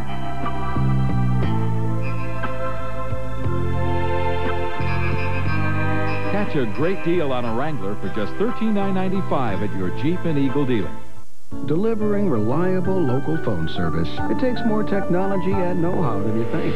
State-of-the-art switching centers, fiber optic cable, satellites, and cellular links. Ameritech invests billions of dollars a year to make it all happen. So when you need to connect to long distance, to the internet, to police or fire, or to just next door, Ameritech makes sure your call goes through. Stick with what works. Hello? Hi, Grandma. Ameritech, your link to better communication. So I bought this old Victorian. Now I'm in the middle of about 5 projects. The stairway, the porch. I'm a home improvement madman. Well, I figured something out. All those big hardware stores have the same prices. Why not go to the place that gives me something back? HQ. They gave me this project rewards card. When I buy something, I earn savings on what I need later. The more I buy, the more I earn back, the more work I do. It's a vicious circle. HQ and nowhere else. Action News tests anti-lock brakes Monday at 11. And we're back in Honolulu, Aloha Stadium, with the 18th consecutive time hosting the AFC-NFC Pro Bowl on a spectacular Sunday afternoon. Temperature in the low 80s. That shot off the beach at Waikiki. And the players have had a good time. The practices have, as you can imagine, not been particularly intense. Drew Bledsoe heating up. The AFC starting quarterback figures to start the second half when the AFC has the ball. But the NFC will receive as we get set to begin the third quarter. 9-3 with the NFC on top. One touchdown in the game as Michael Bates gets set to receive. Jim Schwantz named as a special teamer. Each team elects one special team performer, and Schwantz of the Dallas Cowboys is the guy this year. And John Henry Mills of the Oilers is his counterpart for the AFC, and there he is. Michael Bates is back deep for the NFC, and up to this point in time in the first half, Isaac Bruce was doing the punt return duties for the NFC. Michael Bates, of course, won bronze medal at the 92 Summer Olympics in Barcelona in the 200 meters, so obviously this guy can scoot. Chris Gardocki sends it to the 5-yard line. Bates up past the 20, and the one-time Olympic sprinter is up past the 30 and all the way out to the 39-yard line. Got another look at the highlight thus far, and it came at the half. Lance Alstott out of New York City. But you know, college soccer bangs this one through from 35 yards away to win $1 million. That'd be good from 45, 47 yards, and it was really smacked. Well, look at the technique. Head down, follow through. Lance into the dance in a hurry. He may get out of the banking business. Lance looks like he's got the whole deal, doesn't he? His fiancée, Deborah, a little less sure of it going in. Mm-hmm. Good deal. And on first down, this is Kerry Collins makes his first pass of the game, and it's incomplete. And let's go down to Leslie Visser. Leslie. Confusion there. Al, John Casey may have another job as an agent. What did you tell him? You said you said a little prayer for him. We did. Matt and I both did, and that was exciting. We just coached him up a little bit, and I tell you, he handled the pressure real well, and I was real proud of him. That's a neat deal. You think he'd have a future in this? I think he better stay with his day job, but he made more than I did this year, so that was good. 35 yards is supposed to be automatic, isn't it? That's what they tell us, but the kid had a lot of pressure on him, and he came through. It was tremendous. Thanks, John. Back to you guys. Okay, Les, as Barry Sanders cannot get on track, he's tackled in the backfield for a loss by Chester McLaughlin. It'll be third down and long. Kerry Collins in the game, another of those named to the game as a replacement for an injured player, and one of 8 Carolina Panthers out of Penn State. Chester, going back to what we saw him the last time we were with the Raiders, and that is jumping that snap count. He times it out beautifully. Lester, one of the best in the league at anticipating the quarterback's cadence and leaving a half a count early. We just watched him that one ball game in Oakland where he spent the entire game, I believe, in Denver's backfield. Third down and 12, and that's incomplete and nearly picked off. I think they have adjusted for the screen as the AFC. Junior Seau was thinking 6. Screen very effective for both teams in the first half. Going to be a little strange for Junior this training camp, not with Bobby Ross at the helm of the San Diego Chargers. Certainly a familiar face, and Bobby Beathard will still be heading up the show for the Spanos family, but Kevin Gilbride, now the new head coach of the Chargers, and Bobby Ross takes his show to the Motor City. Matt Turk, who went to school at Wisconsin Whitewater, an institution not under investigation by any special prosecutor, to boom one toward David Meggett. NFC one man short, he hustled back onto the field. Again, we told you the problem with special teams, most of these players don't play on special teams. And the kick is fielded at the 3, something you probably wouldn't see during the regular season, but why not, says Dave Meggett, and he runs it back out to the 29-yard line. Good return. Darren Woodson makes the tackle after a 61-yard boot, a 28-yard run back. Early third quarter, NFC by 6.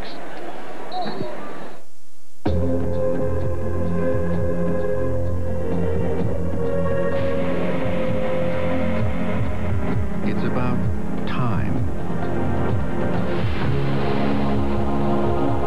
and finding faster ways to take new ideas from drawing board to reality. It's about the search for methods to make machinery last longer, or make a long drive seem shorter. It's about making time to look beyond the obvious. And most of all, about taking time to listen. All things change through time. Cars, trucks, and a company.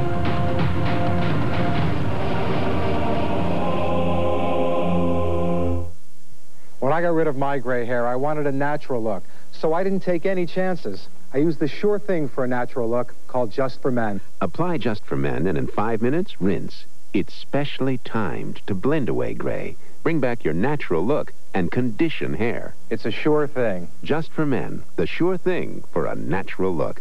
And now try Just for Men Color Gel for the hard-to-color hair of mustaches and beards. Brush in, rinse out. Just 5 minutes. Wednesday, he was gunned down in Vegas. Now, for the first time, slain rapper Tupac Shakur's mother speaks out. Brian Ross reports. Primetime, ABC Wednesday. man. Everything's cool here. Yeah, the old hang loose sign here in Hawaii. Oh, beautiful. Beautiful rainbow. Something which is almost a daily occurrence in our 50th state. Aloha. And mahalo. It is impossible to get off an airplane here in Hawaii and not just immediately feel better. Something about it. From the 29-yard line, it is Terrell Davis picking up a couple. And even those who had hip replacements in the last 5 weeks, i.e. Dan Deardorff, feel a little better. Well, I think it has something to do with that 60-degree temperature change from whence you came. What happens when you go through the metal detector? There's Dan's X-ray right there. That's about what it looks like. Yeah, I had a hip replacement on December 30th. But do you set the alarm off now when you go through the... Yes, I do. I have a little card that says I'm hip. Yes, you are. I am titanium. 2nd and 8, and that pass is almost picked off, incomplete. Eric Davis. And let's go down to the field and check in with Lynn Swann. Lynn. There's a legend on the islands, Don Ho. He's still performing every night. Don, tell us what this game in Hawaii means to everyone here. Well, this is like a highlight of the year, football year, having the Pro Bowl here, for sure. Yeah. They embrace this game as their own. They don't want to see it leave. Oh, they want it every year for the rest of their life over here. Are you kidding? It's great for Hawaii, great for our people, great for everybody, great for the nation, great for the league, great for me. You know, this is the only place I ever see the people line up 3 hours before the game and tailgate while they're in line getting into the parking lot. Yeah, they do it the night before. They're here cooking the night before already. All right. Yeah. Well, Don, I've watched you since I was in high school. My first trip to Hawaii. It's good to see you again. I remember you hanging around the dressing room. It's not true. I was never there. Al, take this away, please. Well, you got it, Swanee. You hanging around those tiny bubbles, weren't you, Swanee? Tiny bubbles. I remember landing a tutu doing the ballet. In the wild. This is Gardocki. Tiny bubble. Anything but a Pro Bowl kind of kick. As he, why was Lynn hanging around the dressing room? I have no idea. But Lynn, what's the deal here? Seriously, Lynn did study ballet. Did he? Oh, yeah, and I saw him perform. He's very good. In a tutu. I assume Swan Lake was his favorite? It was. Eric Swan Lake. Back in a minute. AT&T presents A World Without Limits. What franchise holds the record for the most NFL championships? Stay tuned. You know, AT&T is making long-distance calls from home simple. And now, a guarantee. Guarantee? Yeah, okay. If you're not satisfied that their prices are competitive, you get a month of long-distance free. Up to $100 worth. Right. I have AT&T. It's the best value. They got the most powerful network. What if I call? You know, if you have any questions, just call them. 1-800-COMPARE. I have a sister. This is not the time. AT&T quality, service, and guaranteed competitive prices, so you never have to worry about long-distance prices again. By winning Super Bowl 31, the Green Bay Packers extended their own record for NFL titles to an even dozen. Green Bay's record-setting 12th title is proof that the Pack is back and that gridiron greatness knows no bounds. It is either 99 or 100 yards. Is this heaven or what? Can this simple structure make a car more fun? Well, if you work at it. The cross members in the undercarriage of a Dodge Stratus make the rail stiffer, which make the frame stronger, which make the ride better, and make the car more fun to drive. You can be sure we've been working on the rail all the livelong day. Dodge Stratus. Lease a Stratus now for as low as $199 per month or get $1,000 cash savings.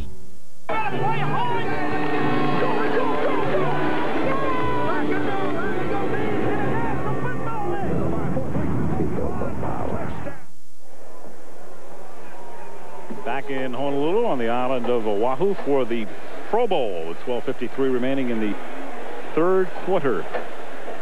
Hey, there you go. The Black Angus in Bakersfield. Tam O'Shanter is what I remember in Bakersfield. You ever been to the Black Angus? No, but I'll go. I'd say you're in, Frank. I've been to the smokehouse. Here's the NFC, and this is Barry Sanders taking the ball into AFC territory and forced out of bounds at the 43-yard line. Well, every season the Pro Bowl is the end of the football season. And guys, we're off for 6 months, and we'll wrap up this year and begin next year in about 6 months at the Hall of Fame game in Canton, Ohio, late July. Minnesota against Seattle, and the induction of the 4 guys we've talked about today. Only you would know it's Minnesota and Seattle. Yes. And I'll tell you, the exact date is July 26th. You have the time, Eastern time? It is 2:30 Eastern, as a matter of fact, I think, kickoff. And as always, we get to close it out, and we get to start it. And once again, pro football's popularity captures the nation's attention. A wonderful Super Bowl this year, and another good year for us on Monday night. And it ends too quickly for me. And it ends with the Pro Bowl, Dan. I know you played it in a lot of times. I played it in a lot of times. Al, you've been with us a lot of times. This is a fun game. I think people like to watch it, and is criticized by a lot of people, I think, unfairly.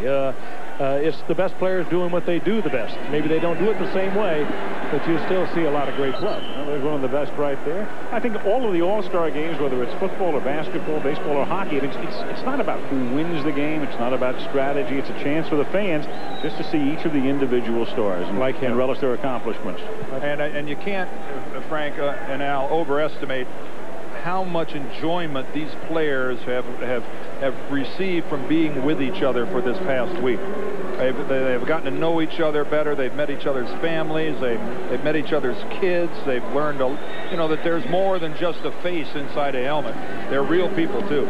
Guys that they tried to obliterate during the season, right. They find out, maybe he's a really pretty good guy. They get to be friends, and maybe lifelong friends. I've met so many friends that I have today that I met in Pro Bowls. Right. But having said that, next year they will still try to obliterate during a game. That goes with the nature. And they may, if this game is close at the end, because it's kind of a hang loose sort of week and all of that. But we've noticed in years past, if this game is tight midway through the fourth quarter, it begins to look like a regular season game. Well, pay for those incidentals, and there's a $10,000 difference, and those hotel incidentals run up. Oh, there goes Chester again. Terry Collins before he's taken They got Chester this time.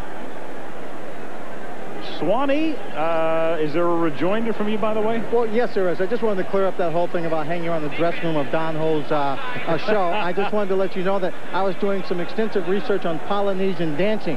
As you know, I took a lot of dance lessons, tap, jazz, and ballet, and I thought that the island dancing or the Tonganese dancing might be an additional asset in my repertoire. That's all. Did you try the hula? Well, I've done the hula. I've tried it. I wasn't very good at it, so I decided to stick to jazz and ballet and tap. I think that was a good example of tap dancing your way right out of that, Lynn. Well, thank you very much. Now, ballet I spoke of, we saw Lynn on Omnibus. That was quite a pirouette. Is Terry Collins handing the ball to Barry Sanders, who sneaks his way down to the 14-yard line. Swanee ever done the Macarena? Reggie White, a former Pro Bowl MVP, what was it, back in 1988?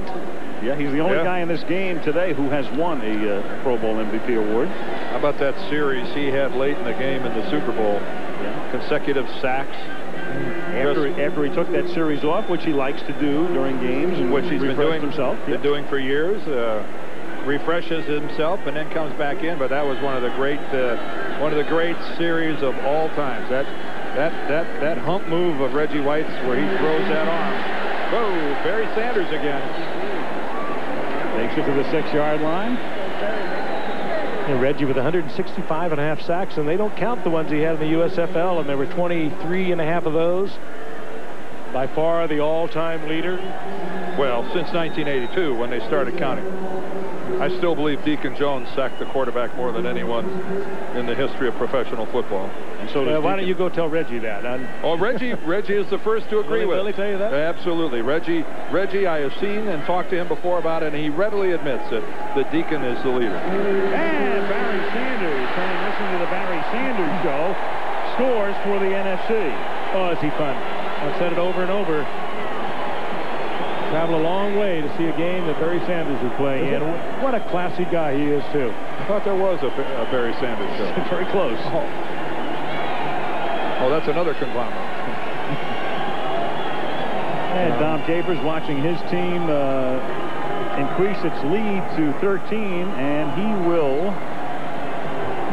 I believe the lead 12 points. He will go for 2 points here to try to make it 14. Boy, is that classic vintage Barry Sanders. Quick shift to the right, balancing himself with his hand, getting yards that no other back in this game could get today. 15-3 is the score, and so they will go for two. Will the NFC right here. Terry Collins of the Panthers has Terry Allen and Ricky Waters behind him and drops the football. And the two-point conversion is not successful. And you know, the one thing Barry Sanders is going to get is a coach in Bobby Ross who loves the running game. Barry Sanders may touch the football this year more than he ever has before.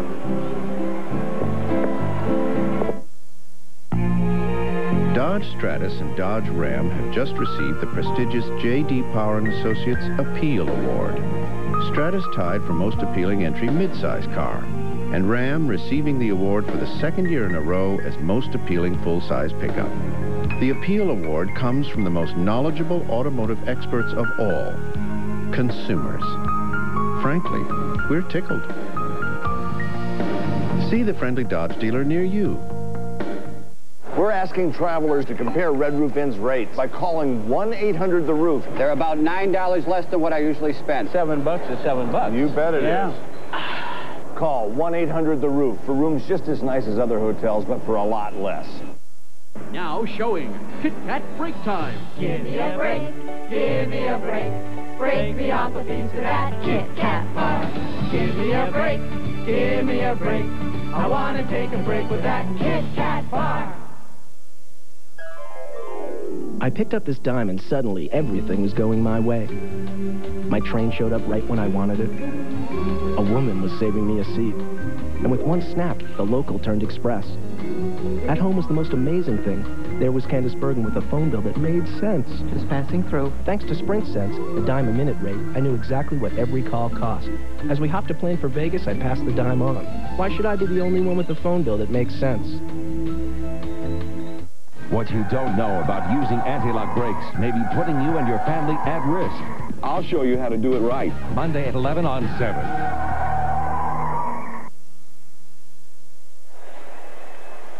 ABC's coverage of the Pro Bowl is being brought to you by the new Dodge. It's about change. Circuit City, the choice for price, selection, and service.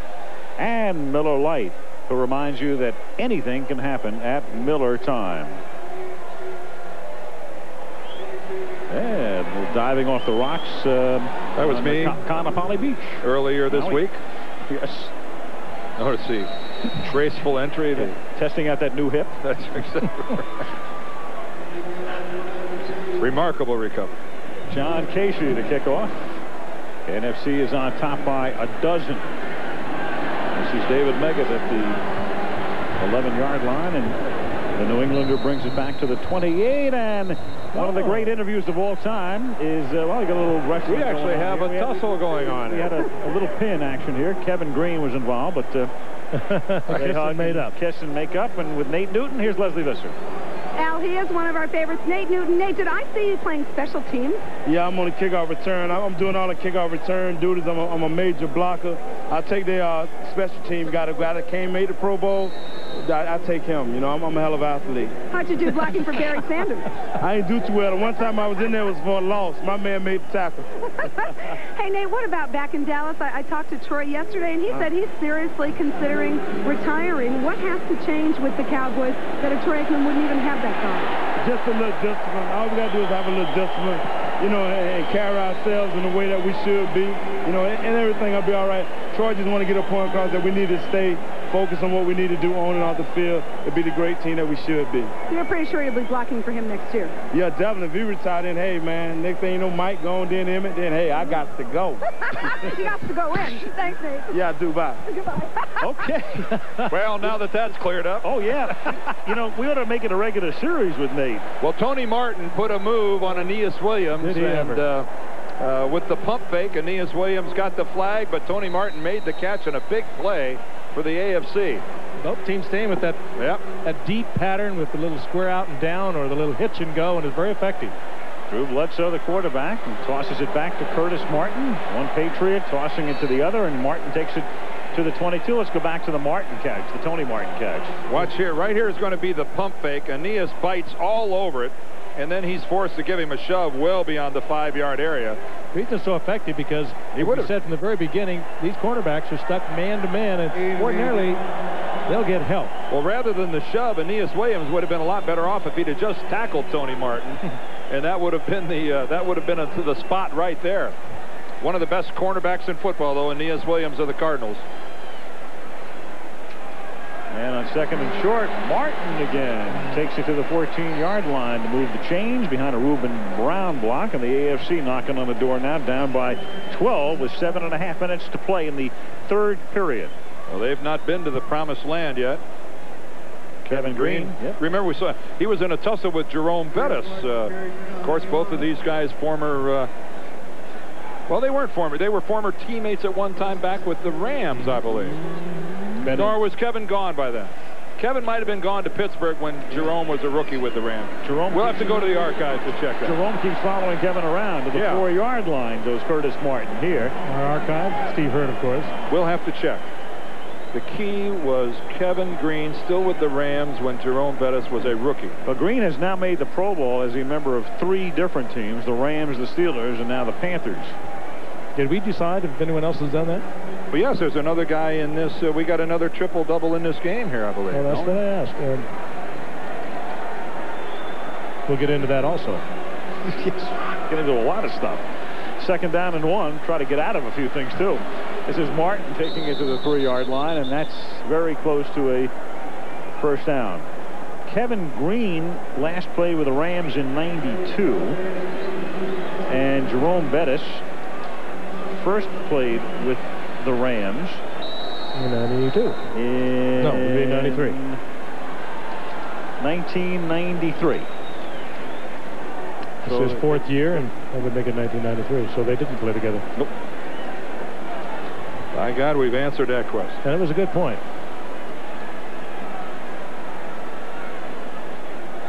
And there's just a Monopula shy of a first down, to use a local gastronomical term. Is that a fish? Monopula? No, it's like a dumpling delicacy, I think. It has vegetables. It has some vegetables in it, so I'm not quite sure. So you've never ordered it either? No. And they say that he made the first down, so he did pick up that last Monopula. 1st and goal from the 3. And Martin, he takes it in for the touchdown. So much as Barry Sanders took the NFC into the AFC end zone, Curtis Martin returns the favor against the National Conference. I think that's what Tom Coughlin had up on the board as blast right. Split left, blast right. Again, all these plays called verbally with no numbers involved, because a lot of teams are like even numbers on the left, odd numbers on the right, where other teams have odd on the right, even on the odd on the left, and even on the right. If you got that. Whatever. So they don't do it. Now that we've cleared that up. Oh, yeah.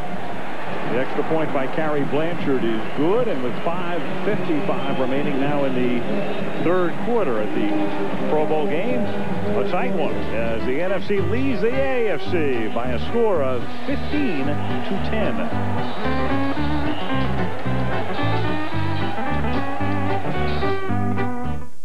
This is Dick. Dick is a creative superstar and the man behind the advertising you're about to witness. We gave Dick a 6-pack of Miller Lite and a blank piece of paper and asked him to create a Miller Time concept that beer-loving people would like. This is what he did.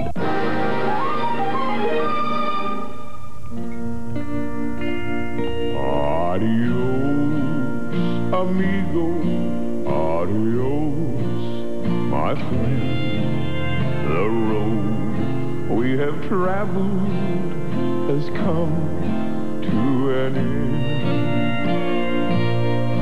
Adios, amigo.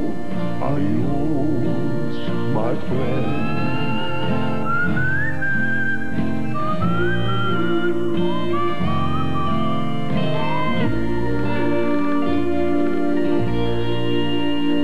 This has been a Miller Time presentation by Dick. Thank you for your time. What happens when you don't just make something? You invent something. The Chrysler Cirrus, Concorde, and LHS.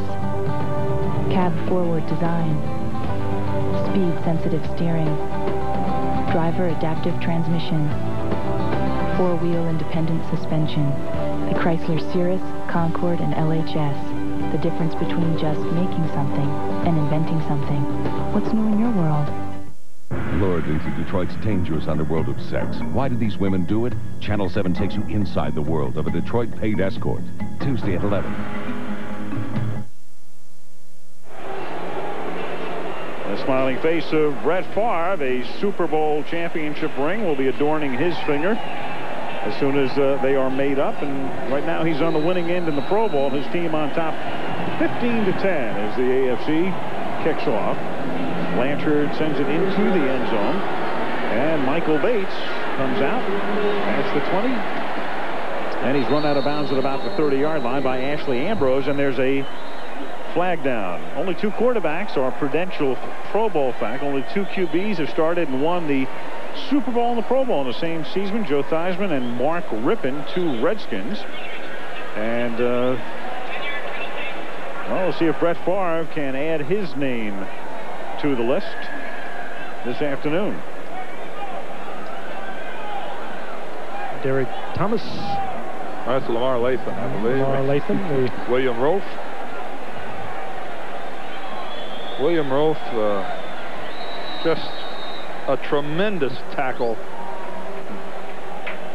making his third Pro Bowl appearance and only his fourth year in the league. And what an impact he's had right off the bat. I remember when you picked him out in his rookie year, Dan. Oh, you said he's going to be a great one. Man alive, what a talent. Bledsoe throws. Allen makes the... You know, he's a remarkable guy, is William Roaf. When you look at him, he looks as if he's very studious and intellectual, and he should be. He is. His parents are educators. They placed a tremendous premium on education. He's a terrific guy to talk with, and you know, he's one of the last things, despite his size, that you would think about is he's a guy who's in the trenches every week in the NFL. A nice visit with him in the locker room yesterday. He's a gentleman, is what he is. Second down and 5. Oop, a deflection. And that's deflected and somehow still caught by Isaac Bruce for a first down. Let's go to Lynn Swann. Swanee. Well, Jerome, were you and Kevin Green auditioning for WrestleMania? What was the deal out there? Well, you know, I saw him on TV wrestling, so I wanted to try to take him down and get a little power slam on him. But, you know, after I slammed him, he wanted to get one too, so he slammed me right back. Now, you guys never played with each other? You kept missing each other? Oh, we kept missing it. You know, every year, you know, I went to the Rams, he left. I got to the Steelers, he left. So, you know, hopefully I won't go to Carolina, though. You are a free agent. I am. But you don't want to be there. Right? No, you know, I think I want to stay in Pittsburgh. That's still time. Stick to bowling. Okay. You just saw Barry Sanders tackled in the open field by Rod Woodson after a nice game. And before that interview, we saw Isaac Bruce catch his 6th pass of the game, and Isaac catching everything, and that's his second deflection of the game that he catches. A couple more, you're going to be contending for MVP.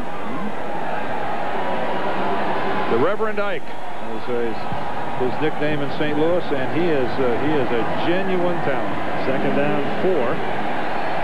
Sanders again close to a first down.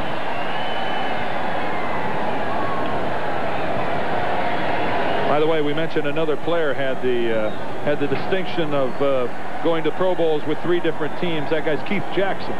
Yes, the tight end. He went to the Pro Bowl in Philadelphia and Miami. Did he go in Miami? I didn't. And now in Green Bay. So he's done it. And speaking of the devil, there he is. Along with Mark Chmura, make probably the most formidable tight end combination in football. 40 receptions, 10 touchdowns for Keith Jackson. Not bad numbers. Herman Moore makes the catch. That one gains about 4 up to the 47-yard line. Second down and 6. Speaking of good numbers, 106 receptions for the year for Herman Moore. 2 shy of Jerry Rice. Jerry Rice not here. He had a pulled muscle and didn't come over. Yes. He had a groin injury is what's stated on the release. But it doesn't affect your golf. No, he's playing in the AT&T Pro-Am this weekend. I can understand that. Yeah, I thought I saw Jerry's name in the tee times there at Pebble Beach. Second and 6. He's trying to eclipse the mark one set by Dan Marino for being named to the Pro Bowl and playing in the AT&T. No, the guy who set the record is Fran Tarkenton. Yes. I don't know that Fran Tarkenton ever actually played in a Pro Bowl, and he was elected to many. Announced one once. Tiger Woods, again, sensational. Pebble Beach yesterday, one shot off the course record. He and Kevin Costner attracting quite a crowd. Bring me some grapes. 3rd down and 2. And that's tipped and incomplete at the line of scrimmage. It'll be 4th down. A lot of people have to play out of positions that they ordinarily play during the year. Eric Williams being over in the left side for the NFC, where he ordinarily would line up on the right side with Dallas. It's a little awkward too, isn't it, Dan? You get it's very awkward. Hand down and very awkward. And you know, the last time we saw Eric Williams was during the playoff game when they beat the Vikings, and he had a extremely serious criminal charge that was being bantered about as to whether or not he was involved in something, and it turned out that he was wrongfully accused. So I imagine here's a guy that's very much looking forward to a peaceful offseason. Matt Turk angles one that bounces at the 2 and takes a perfect bounce for him and is down at about the 2-yard line. Matt Turk of the Washington Redskins. Irving Fryer down there at the 2 to down it with 2:06 to go in the 3rd. Nationals up by 5. If we all settled for good enough, would things ever be good enough? The luxurious Chrysler LHS. Cab forward design, speed-sensitive steering, independent touring suspension, 8-way power seats, personal security system, and now get a lease for just $359 a month. The Chrysler LHS. This goes way beyond good enough. What's new in your world? 1874, the first transatlantic cable connecting Ireland and America. It was made by Siemens. That was then. This is now. Today, phone companies and businesses use Siemens switches to send and receive voices, images, and data together for desktop video conferencing, wireless communications, and high-speed internet access. Siemens technologies keep you in touch and on top. Siemens, precision thinking. I enjoy going across the middle. Ooh. Intense. 60, 70,000 people are just screaming. Things just don't happen the way you expect. Do you ever get used to it? No.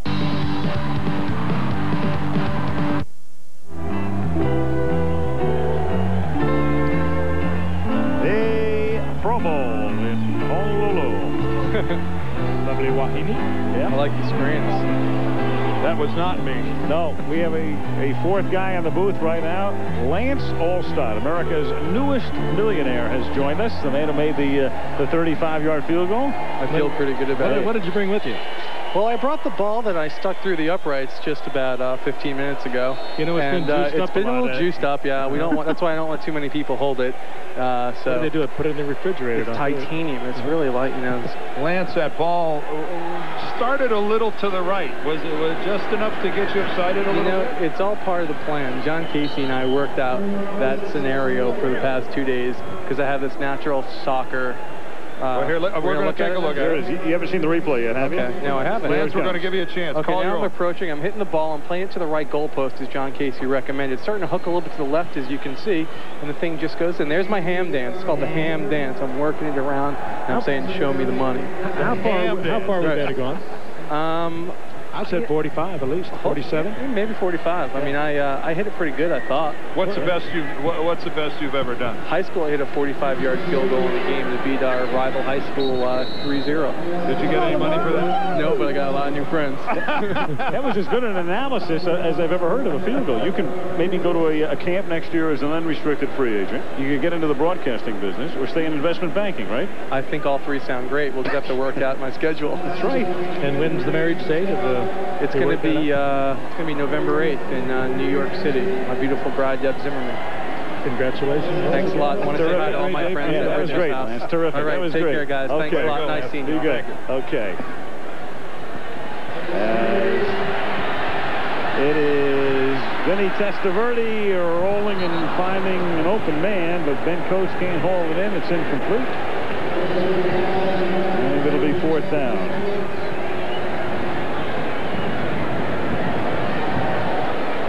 So the third quarter winding down here with 47 seconds remaining, and the NFC on top by a score of 15 to 10. And the sun no longer on the field here at Aloha Stadium. The lights are on. A 3 o'clock local start here. It's now about 25 minutes after 5 here in Hawaii, and we'll get to see Isaac Bruce if he can muster up some type of a return. He calls for a fair catch despite having a lot of room to roam. Just calls it in at the 42-yard line. Barry Sanders, a perennial visitor to the Pro Bowl, and he's with Leslie Visser. Les. He is, Alan. You know what he just told me? He doesn't think in his 8 Pro Bowls he ever scored before. Barry, is that true? Yeah, I think so. Before, I would try to play as little as possible, and I was pretty successful doing that, so I don't think I played long enough to score, actually. Well, you said you just like to go home healthy, and now you're going home to a new coach. What have you heard about Bobby Ross? I heard he's a solid guy. Obviously his coaching record speaks for itself. Everybody's happy to have him. Some of the guys on the team have played for him before. Has he gotten in touch with you? Yeah, he called me. We talked briefly, and I'm looking forward to having him as a coach. Well, the guy won a college title and got to the Super Bowl, and you probably got the right man there. Kevin Glover, didn't he talk to you? Because, of course, he played for him at Maryland. Yeah, Kevin had only good things to say about him. In fact, before they gave Bobby the job, Kevin was raving about him and really was expecting and hoping that we hired him. Great. Well, if anyone deserves a Super Bowl ring, it's you, Barry. Thanks. Back to you guys. Thank you, Les. Well, Barry may not remember it, but he did score as we research it in the 1991 Pro Bowl. A 22-yard run. Wouldn't it be nice? How nice of you to remember and not be able to remember a 22-yard touchdown? Yeah, he scored a few. And how amazing! Al just picks that right off the top of his head like that. Massive, massive research. End of 3. NFC 15, AFC 10 will return to Honolulu after this from our ABC stations. Thursday, ABC is the Action Broadcasting Company. I don't believe this! The boys are back. Eddie Murphy, Judge Reinhold, Bronson Pinchot. The network television premiere of Beverly Hills Cop 3, ABC Thursday. Parental discretion advised. Anti-lock brakes save lives, but do you really know how to use them? Pump the brakes lightly. Slam them on, keep them on. You may think you know how. But what you don't know may be putting you at risk. Channel 7 Test Anti-Lock Brakes.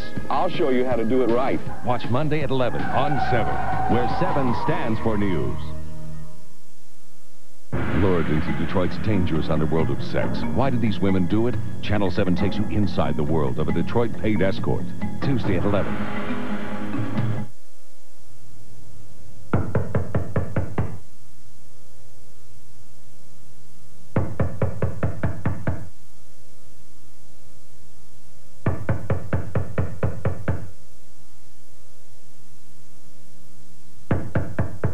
Just ignore it.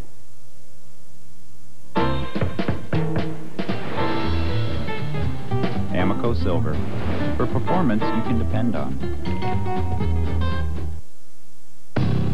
When the cold cruelness of winter drifts in, Dodge Caravan is there to get you out. Caravan offers lots of options that help take some of the bite out of winter, like anti-lock brakes, sliding doors on both sides, and the ultimate winter fighter, a full-time all-wheel drive system. With option packages that can get you up to $1,380 in package values, the hottest spot you'll find to travel this winter is right down the road at your friendly Dodge dealer. Shocking revelations involving the death of a 4-year-old Detroit girl. The latest right after the game. Well, Clear and Present Danger airs tomorrow night here on ABC in primetime. Harrison Ford and our buddy Ann Archer. Those residuals coming in tomorrow night right here. Clear and Present Danger. And down, it is intercepted by Ashley Ambrose. And the Cincinnati Bengal, who had 8 picks during the regular season, runs it back in for the score. And now the AFC is in the lead. New leader. Hello. Kerry Collins trying to hit Irving Fryer, and he got fried.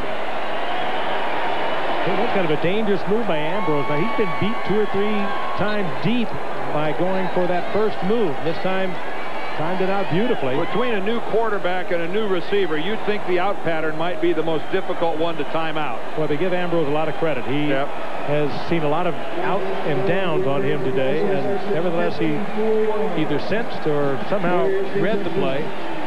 Here's a move to the outside by Fryer, and a good break on the ball by Ambrose. He was all over that. Well, all of a sudden, a football game that the NFC seemed to have firmly in its grasp has now turned into a trailing position. And ahead by only 1 point, you would now suspect that they'll go for 2, the AFC, to try to give themselves a 3-point lead. No Cincinnati Bengal had ever scored a touchdown in a Pro Bowl game until just then, as Ambrose runs it back for the score. 2-point conversion attempt was incomplete. Vinny Testaverde can't hook up in the end zone with Carl Pickens of the Bengals. But the other Bengal nets them 6 and gives the AFC the lead by 1.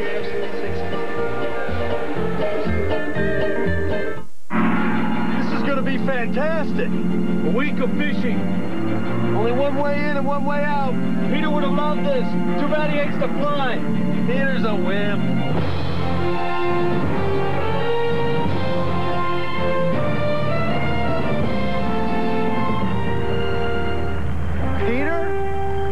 In-flight movie. The new Ford Expedition. The only way to get there. I really do have dandruff, so I did it. I took the Dinerex test. Dinerex tingled. Head and shoulders, nothing. All these have effective dandruff medicine, but Dinerex has something extra that tingles, feels fresh. You won't see me scratching my head in Miami. Dinerex, the serious dandruff shampoo. Things break every day. They shatter. They fall. They spill. They smash. They break down every day. So we thought it might be nice to keep our prices low every day on things you might need every day. We understand you can't wait for a 3-day weekend for things to go on sale. Because things don't wait for a 3-day weekend to break. True Value. Help is just around the corner. Coaches, team, media, all eyes are looking at me. We asked some of the NFL's hottest rookies to try Degree. Body heat activated. As your body heat rises, Degree releases extra protection when you need it most. As I work harder, Degree works harder. Degree, for an extra degree of protection. What you don't know about using anti-lock brakes may be putting you and your family at risk. I'll show you how to do it right. Monday at 11 on 7.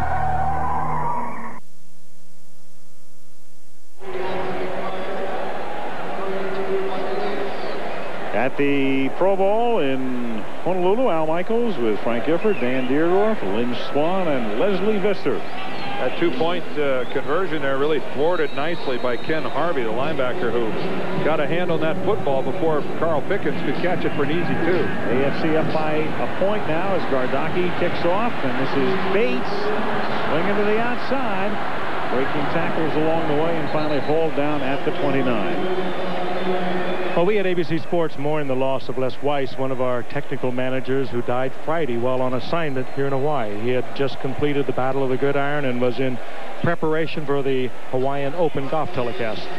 Les was a member of the ABC family for over 30 years, and we will truly miss him. Our condolences go out to his wife, Lee, and their 2 sons. Yeah, a good man, and through the years at ABC, worked a number of shows with. We do have quite a team here too, and something like that happens, it comes from the heart. So Lee, all of our condolences during this tough time for you. From the 30-yard line, Gus Frerotte on first down throws, incomplete, intended for Irving Fryer, and there are 3 flags down, 3 flags in the secondary. Larry Nemmers calling the game today, and everybody saw that there was an ineligible man downfield. No, they... Everybody but Larry. Yeah, everybody but me. That's right. Lynn Swan, what you got, Lynn? Well, I've got Ashley Ambrose here, and tell me about that interception real quick. It was an out route, and I read it, and the ball got there a little late, and I just stepped in front of it and took it to the house. Now, Ashley, would you be surprised to know that that touchdown was the first touchdown ever scored by a Bengal in Pro Bowl history? Yes, I will be. Well, then you're surprised. Well, hey, it's time for something to happen. A lot of changes happening in Cincinnati. Give us your take on what's going to happen in 1997. Well, I'm looking forward to a great year. You know, we got a new defense coordinator. We're going to have to learn the defense, and Bruce Collins has done a tremendous job with us, and hopefully we can be a great team, a contender next year. All right, good luck to you. We'll see you down the road. All right, thank you. All right, Ashley, All celebrate that touchdown. Oh, yeah, I will. I will. All right, thank you, Lynn. Ashley playing a great straight man in that interview. Great season for him, too. Also, 8 interceptions. Here's Farad pump faking and going deep, but too deep, intended for Chris Carter. Well, that's that move by Chris Carter there that I was surprised that Ashley Ambrose would make that strong move on Irving Fryar for that touchdown, because we've seen this the entire game, the out and up.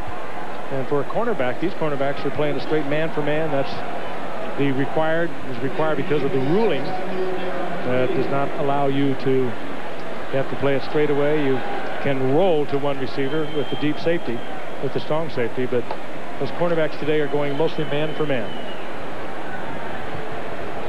3rd down and 3. Todd Woodson there, number 26. He'll take a chance on it. And Farad under pressure and finally goes down, and Farad is sacked by Michael Dean Perry and Cortez Kennedy. Is that our first sack today? I believe so. Michael Dean Perry is one of 5 guys in this game who played their college ball at Clemson. It's a pretty good representation. There's also a flag down on that last play. I think it's the highest number of players from one school in today's Pro Bowl. That's remarkable, isn't it? It's Terry Allen, Levon Kirkland, Chris Gardocki, Michael Dean Perry, and Chester McLaughlin all went to Clemson. Dom Capers went to Mount Union. Yeah. Dom Capers last year had his team playing at Clemson as their home stadium.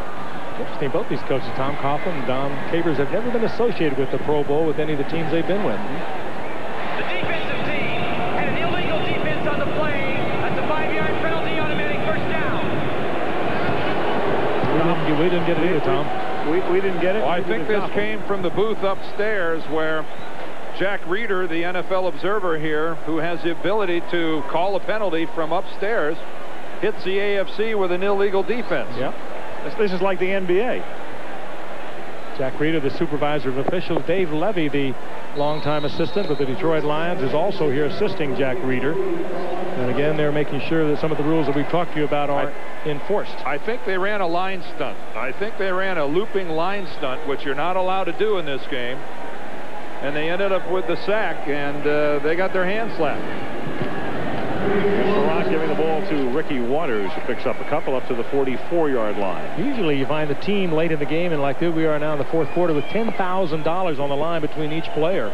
And that begins to be a lot of money here late in the game, and you'll find the team that is trailing will get into some sort of a violation of those rules, Dan. Hey, I played in this game where there were line stunts the first play of the game. Well, there was bad blood. They've been calling a lot more frequently, though. For a number of years, I used to line up at right tackle, and Conrad Dobler would line up at right guard beside me, and we would be faced across from Joe Green and L.C. Greenwood, and it was a war. And we did what we had to do, and they did what they wanted to do, and back then there was nobody upstairs watching it to call a penalty. Well, that was Chester McLaughlin, wasn't it? I think coming across the line of scrimmage. Chester always trying to jump that ball, trying to read the count with the quarterback. We talked about it earlier.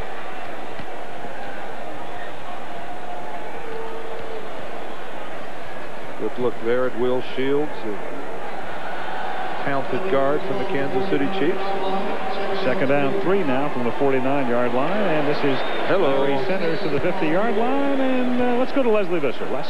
Well, here's another guy Dan Dierdorf wouldn't have wanted to line up against, Kevin Greene. Kevin, this is your 4th Pro Bowl. You're here with half your team. What does being in the Pro Bowl mean? It's tremendous because you're elected by the fans and the coaches and the other players as being one of the best in the NFL. So this is really a blessing to be here.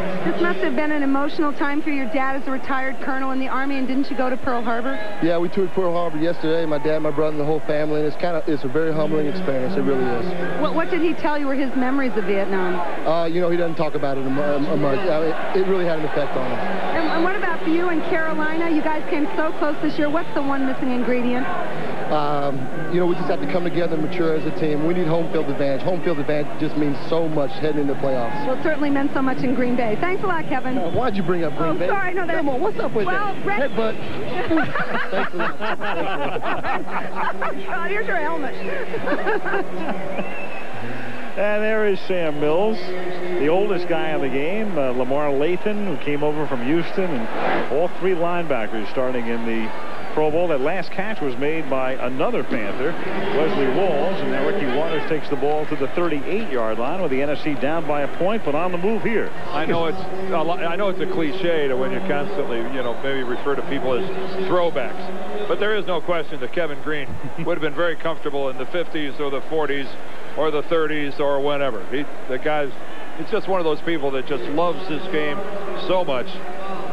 He loves life. He has a huge following. He has a great time. Oh, got a great sense of humor. Long hair, short hair, makes no difference.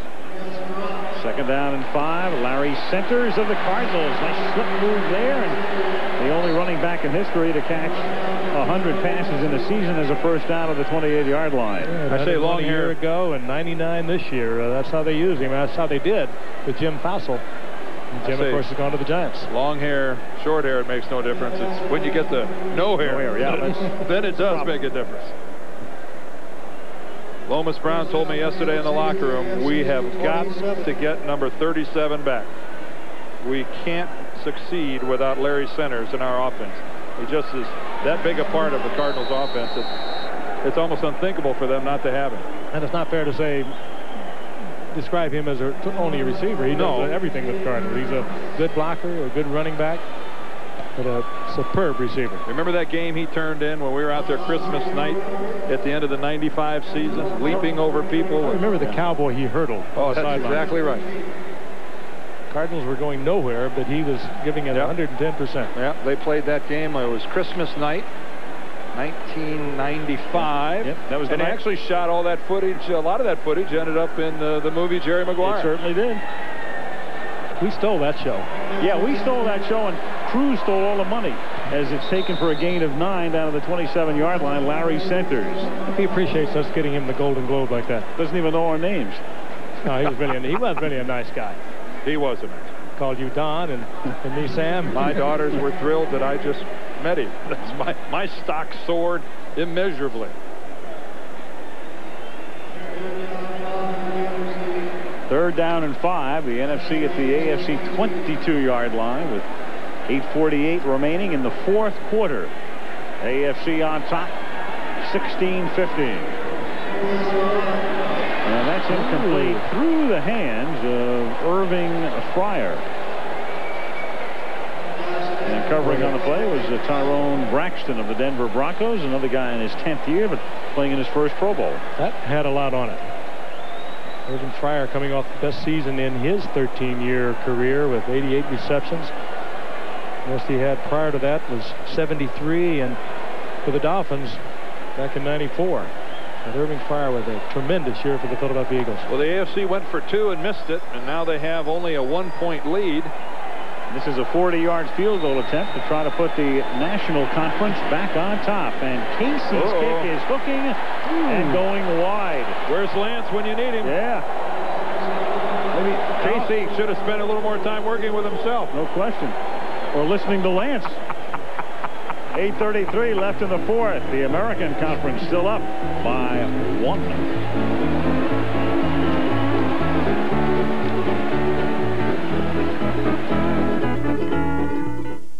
This is Dick. Dick is a creative superstar and the man behind the advertising you're about to witness. We gave Dick a 6-pack of Miller Lite and a pencil and asked him to come up with a Miller Time concept that beer-loving people would like. This is what he came up with.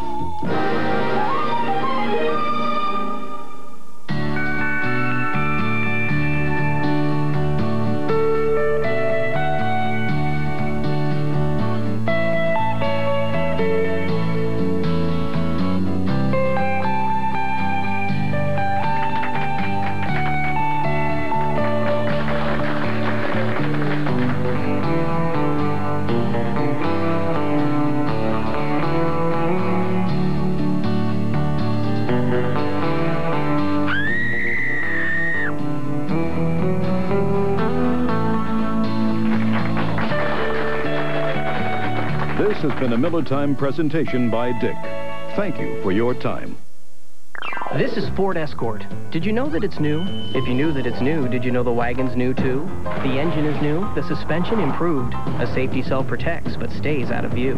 It's quieter inside to shush out the out. But for those who simply must twist and shout, there's premium speakers on a new stereo, so you can get every note and get it to go. This Escort is great. This Escort is nice. This Escort has a very sensible price. So why not check out the newest Escort this season? We've given you every rhyme and rhymed every reason. Europe skating champions take the ice in special performances. Saturday at 4:30 on Wide World. The thrill of victory and the agony of defeat.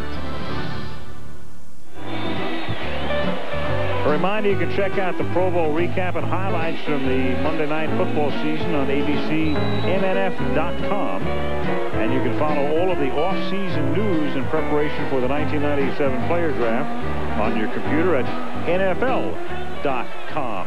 From the 30-yard line, the AFC has the football, and this is Vinny Testaverde at quarterback, and Terrell Davis for a pickup of 2, and back to Leslie Visser.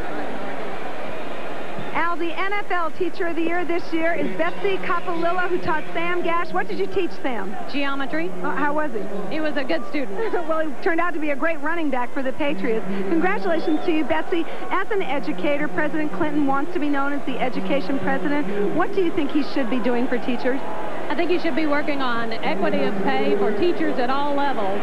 And I think the national certification that he's already proposed is a good step in the right direction. Well, I think it's tremendous, don't you, also, that the NFL acknowledges a positive role model like Sam Gash? Oh, yes. I think there's more positive in education than negative. It's working more than it isn't working. Great. Well, congratulations to you. Back to you, Al.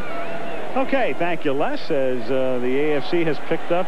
Well done, Not Les. quite a first down. 3rd down and inches to the 40-yard line. That last carry by Terrell Davis. We have a lot of the NFL family here today. Ed and Virginia McCaskey. Ed and Virginia McCaskey for the Bears are here, and they are celebrating their 54th anniversary. Congratulations, nice. Ed, Virginia. And this is Terrell Davis looking for that first down, and comes close, and I think he has it. And Marty Schottenheimer came over with his wife, Pat, just to kind of hang out and go to Maui and celebrate their 30th anniversary as a Kansas City coach. Fun Hall of Fame party last night. Yeah, it was a fun one. And you know, part of the reason, Marty is also just a huge fan of Don Shula's and an old friend, and here to kind of help Don celebrate his election into the Hall of Fame.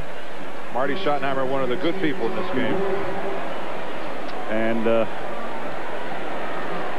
second in seniority now in terms of working with the same team. And he and Carl Peterson just re-up. They're going to be in Kansas City for, what, 4 more years? And they're, you're wondering as well if they're looking for a quarterback. Jeff George is in the marketplace right now, and a lot of the speculation centers around either the Chiefs or the Raiders winding up with Jeff George. Has he visited Kansas City yet? Didn't we read somewhere that he had? It'd be interesting to see where he stops next. 2nd and 9 from the 41-yard line as Testaverde throws, and that's caught by Ben Coates, but he is wrestled down by Eric Swan upon reception. Nice job by Eric Swan, a defensive tackle out in coverage on a tight end. That's some pretty good athleticism and range by Eric Swan. One of talk about a minority in the NFL. Eric Swan did not attend college, did not play college football. I remember when the Cardinals drafted him #1, and a lot of eyebrows were raised about who is this guy. And boy, has he blossomed into a dominating player. 3rd down. Well, it's gotten better through the years, but there have been a few guys in the league who did not attend college, even though they played college football. Oh, yeah, there's a lot of guys who went to college for 4 years that didn't attend class. But things have gotten better. Well, they have gotten better because graduation rates are right now something that every college coach in America, it's a statistic that he's held accountable for every day. It's important in their recruiting. And let's call it a work in progress. Well, it's not there yet, but it's a whole lot better than it used to be. Here's Gardocki punting, and hauling it in at the 14-yard line is Darrell Green. And the ageless wonder is out of bounds up at the 22, and that's where the NFC will begin its next push with only 5:08 left in the game, and the American Conference on top by a score of 16-15. Darrell Green used to do that when he came up as a #1 draft pick from Texas A&I 14 years ago. Oh, look at that. Vertigo.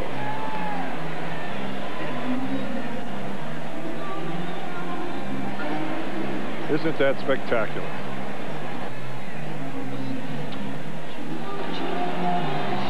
This way to Honolulu.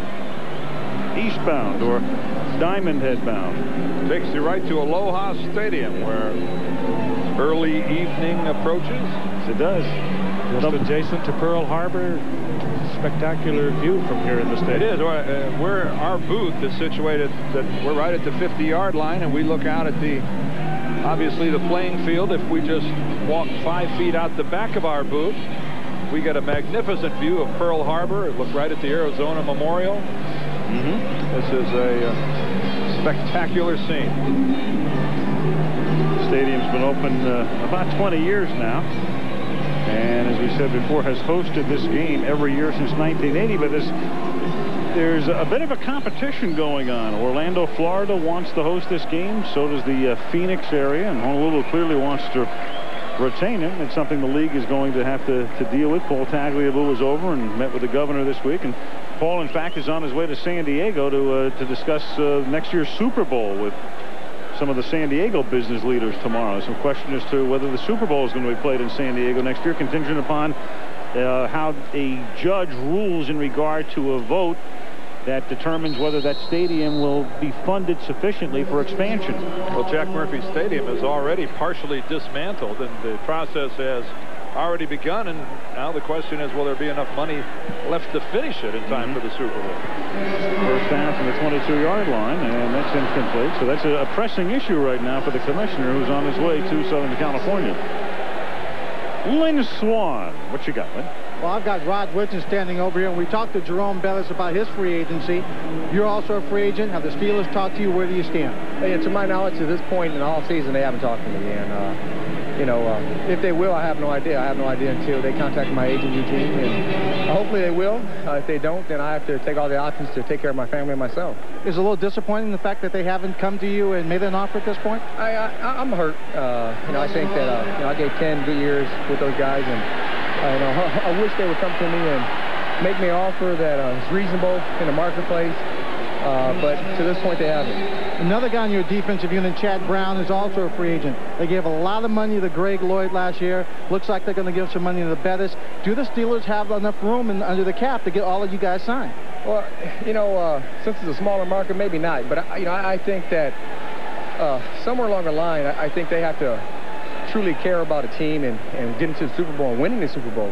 And I think, with all the athletes we have had come through Pittsburgh, I think once they make that real concerted effort, I mean, deep down inside, not on the top level, to make it look like, yeah, we won it, but not really. But I think once they make that concerted effort to do that, we'll go back to Super Bowl very easily and win it. The kind of moves they made financially in terms of letting a guy like Neil O'Donnell go, does that stick in the back of your head? Well, not really. The Jets offered Neil a lot of money, and Pittsburgh thought they just couldn't do that to keep their core players there. This year they got 10 free agents. More than that, restricted. And, it's going to be, they got to make some wise moves on their part, and hopefully they'll do that. Well, what I'm hearing from you, even though you've become ingrained in the Pittsburgh community, you've got a restaurant that has your name, and let's say make the right offer to you, you'll entertain others. Well, I think you have to, as a player. I think the Steelers really have to make a concerted effort to go after everybody very hard. If they don't do that, a lot of players are going to leave. Certainly losing a Rod Woodson would make it very difficult for them to get back into a Super Bowl. Well, I really wouldn't want to leave. I really don't. My family's there. My home is there. But, you have to make tough decisions sometimes in your life. All right, Rod, thank you very much. Appreciate it. All right, Len. Well, Rod Woodson, 10 years with the Steelers and expressing some disenchantment as to the way he's been dealt with. A guy who was named the NFL's all-time team on the 75th anniversary a couple of years ago. Chris Carter makes the catch here on a 2nd and 10 up to the 38, and that's a first down. Our Pro Bowl coverage is being brought to you by the new Ford Expedition, the only way to get there. Rogaine, medically proven to regrow hair for men and women. And Miller Lite reminds you that anything can happen at Miller Time. Well, I think Rod Woodson said one thing. He said, I've given them 10 good years. And of course, what that means is next year would be his 11th season playing cornerback, a position not known for its longevity. 2 years after an ACL. That's right. It's there's where the real business of this game starts to surface. A lot of things are going to factor into the re-signing of a Rod Woodson. I don't have any question that if there was an unlimited cap, the Steelers would be more than happy to sign Woodson. But, are they going to allocate money to the younger players and maybe have to sacrifice someone who's older? It's a tough call for the Steelers for sure. 2nd and 1 after that last catch by Irving Fryar, the NFC at the 48-yard line. Oh, yes. And for Rod, great pump fake, has Carter wide open at the 20-yard line. Touchdown to put the NFC on top again. We've been talking about it the entire game. Again, the little pump fake this time, very effective by Farrat. I think it's Terry McDaniel. Terry McDaniel fighting all the way on it, and Carter just kicking it in another gear. Terry McDaniel is truly one of the fine corners in this game, but how do you spell smoked? Well, they're so unused not to having help to the inside or having somebody helping them. They usually, when they're in strictly a man-for-man coverage during the regular season, they have a blitz on, and their time is a factor. But not here today because of the rules. There's the pump. McDaniel bit all over it, and you can already see he's 7 or 8 yards behind Chris Carter. Eric Turner tries to get there, but no way he can cover the sideline from a safety position. And the NFC will now go for 2 since the lead is 5. And Gus Farrat, who's here as an alternate, finds himself pretty prominent position. And the one-time Tulsa Hurricane throws, and that is pulled in the back of the end zone by Wesley Walls. All right, Wesley coming off a great year, 61 receptions. And the NFC is up by 7 now. The National Conference on top, 23-16, 4:07 left in regulation.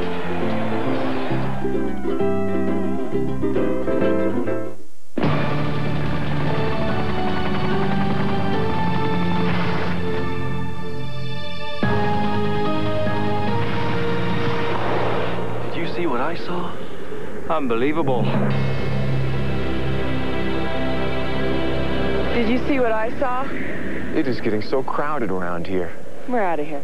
The new Ford Expedition. It seats up to 9 and tows more than anything in its class. Ford Expedition, the only way to get there.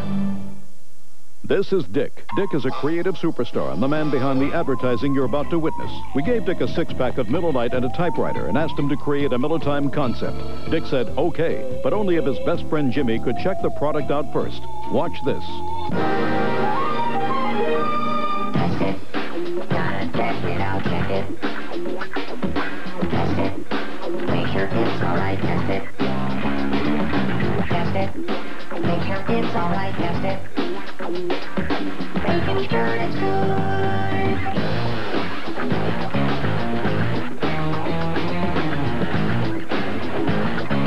Gotta check it out. I've got to check it out. I've got to check it out. I've got to test it out. Make sure that it's alright. Check it out. Test it out. Test it out. This has been a Miller Time presentation by Dick. Thank you for your time.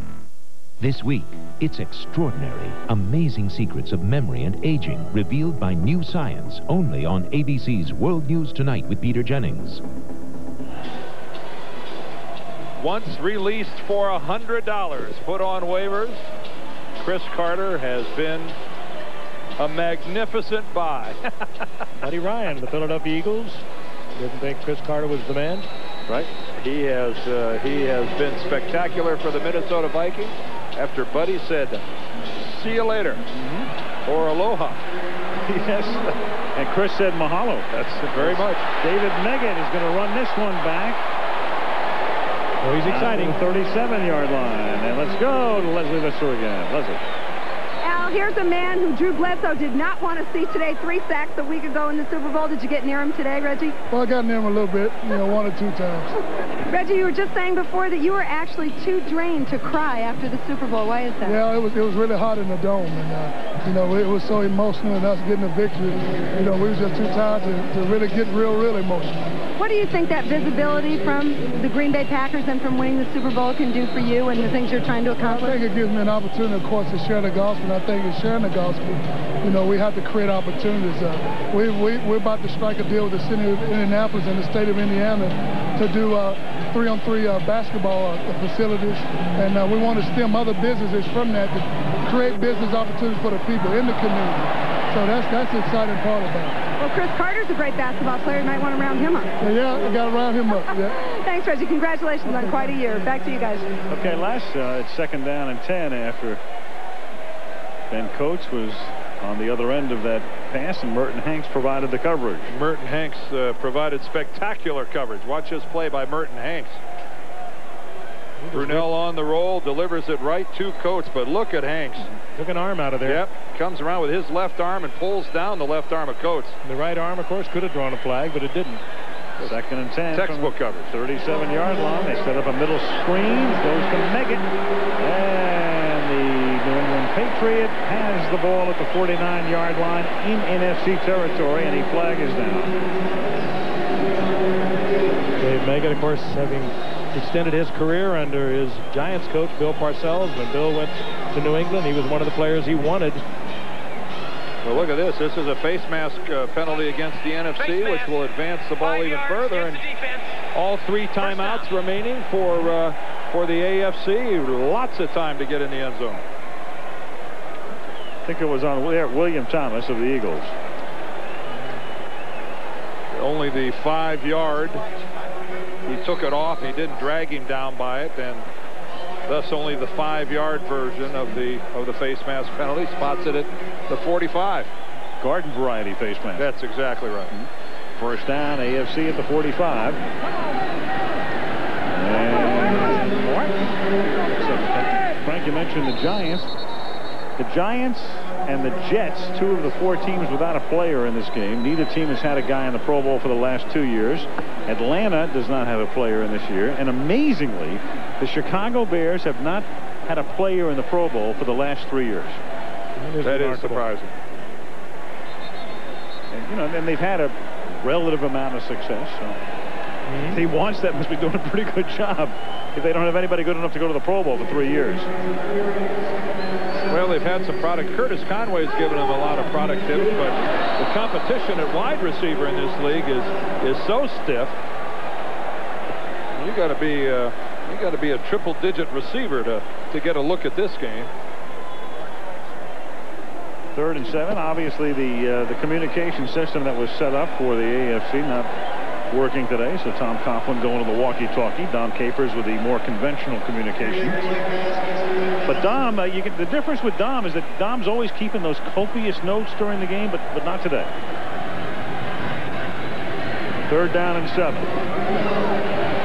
And Brunell guns one, and that's broken up, and another nice play turned in by Merton Hanks. I think Merton that time was looking for the hanky. This is a big series for Merton Hanks. So he got another hand as he reached around, but again, no flag. These 2 coaches have both done remarkable jobs. Let's take a look. Did Hanks get in there with the hand? Oh, might have been just a little bit the right arm. They'll give you that one on the back as long as you don't move him. Depends on the mood they're in. Yeah. Well, this brings up 4th down.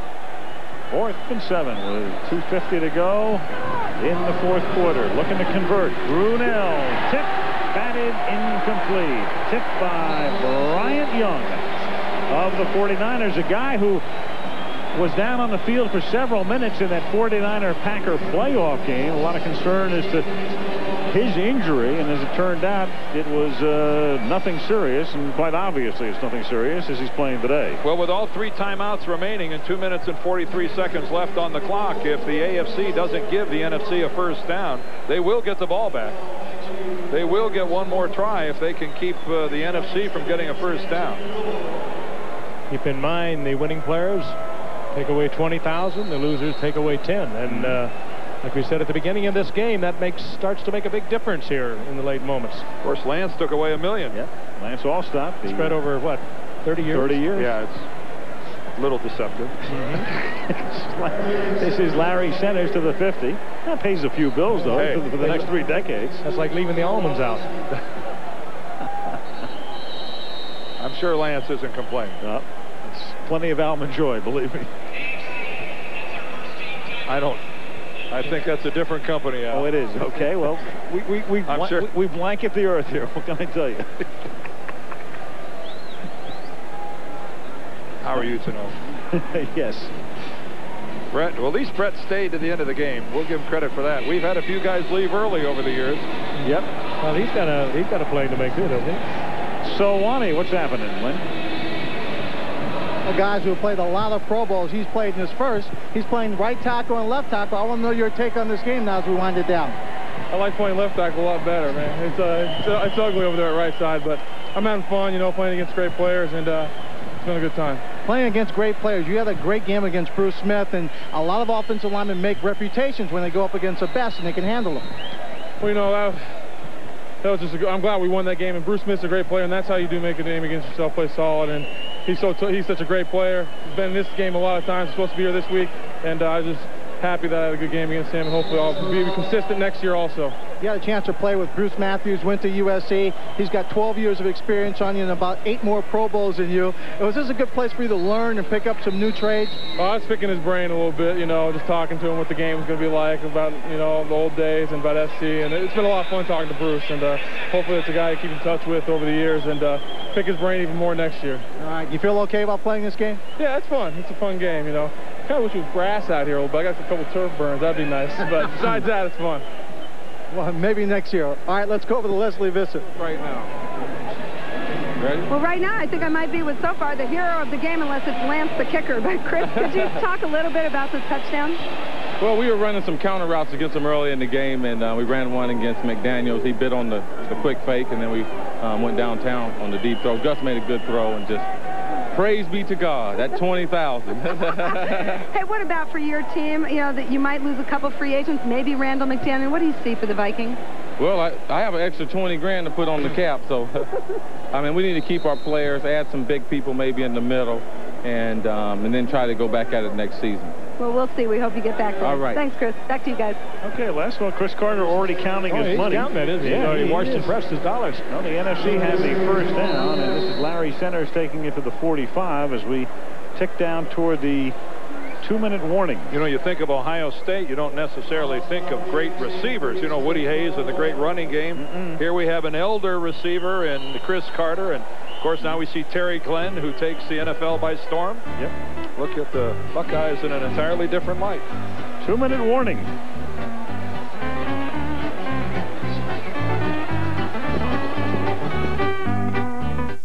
My grandfather, my father, both my brothers, my kids will probably have thinning hair. Losing my hair was probably one of the most traumatic experiences in my life. But the great thing about Rogaine is you can interrupt nature. You can stop it. It takes 30 seconds. Twice a day. It's easier than brushing your teeth or putting on deodorant.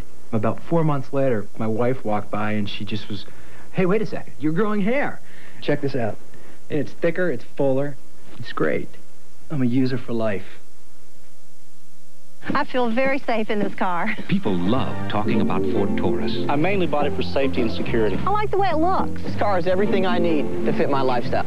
Feels safe, reassuring. It handles well, it hugs the road. I can turn on a dime. I finally found a manufacturer who listens to the customer. Ford Taurus, the best-selling car in America, starting at $18,545. It's forward-moving, forward-thinking, and I love being a part of that.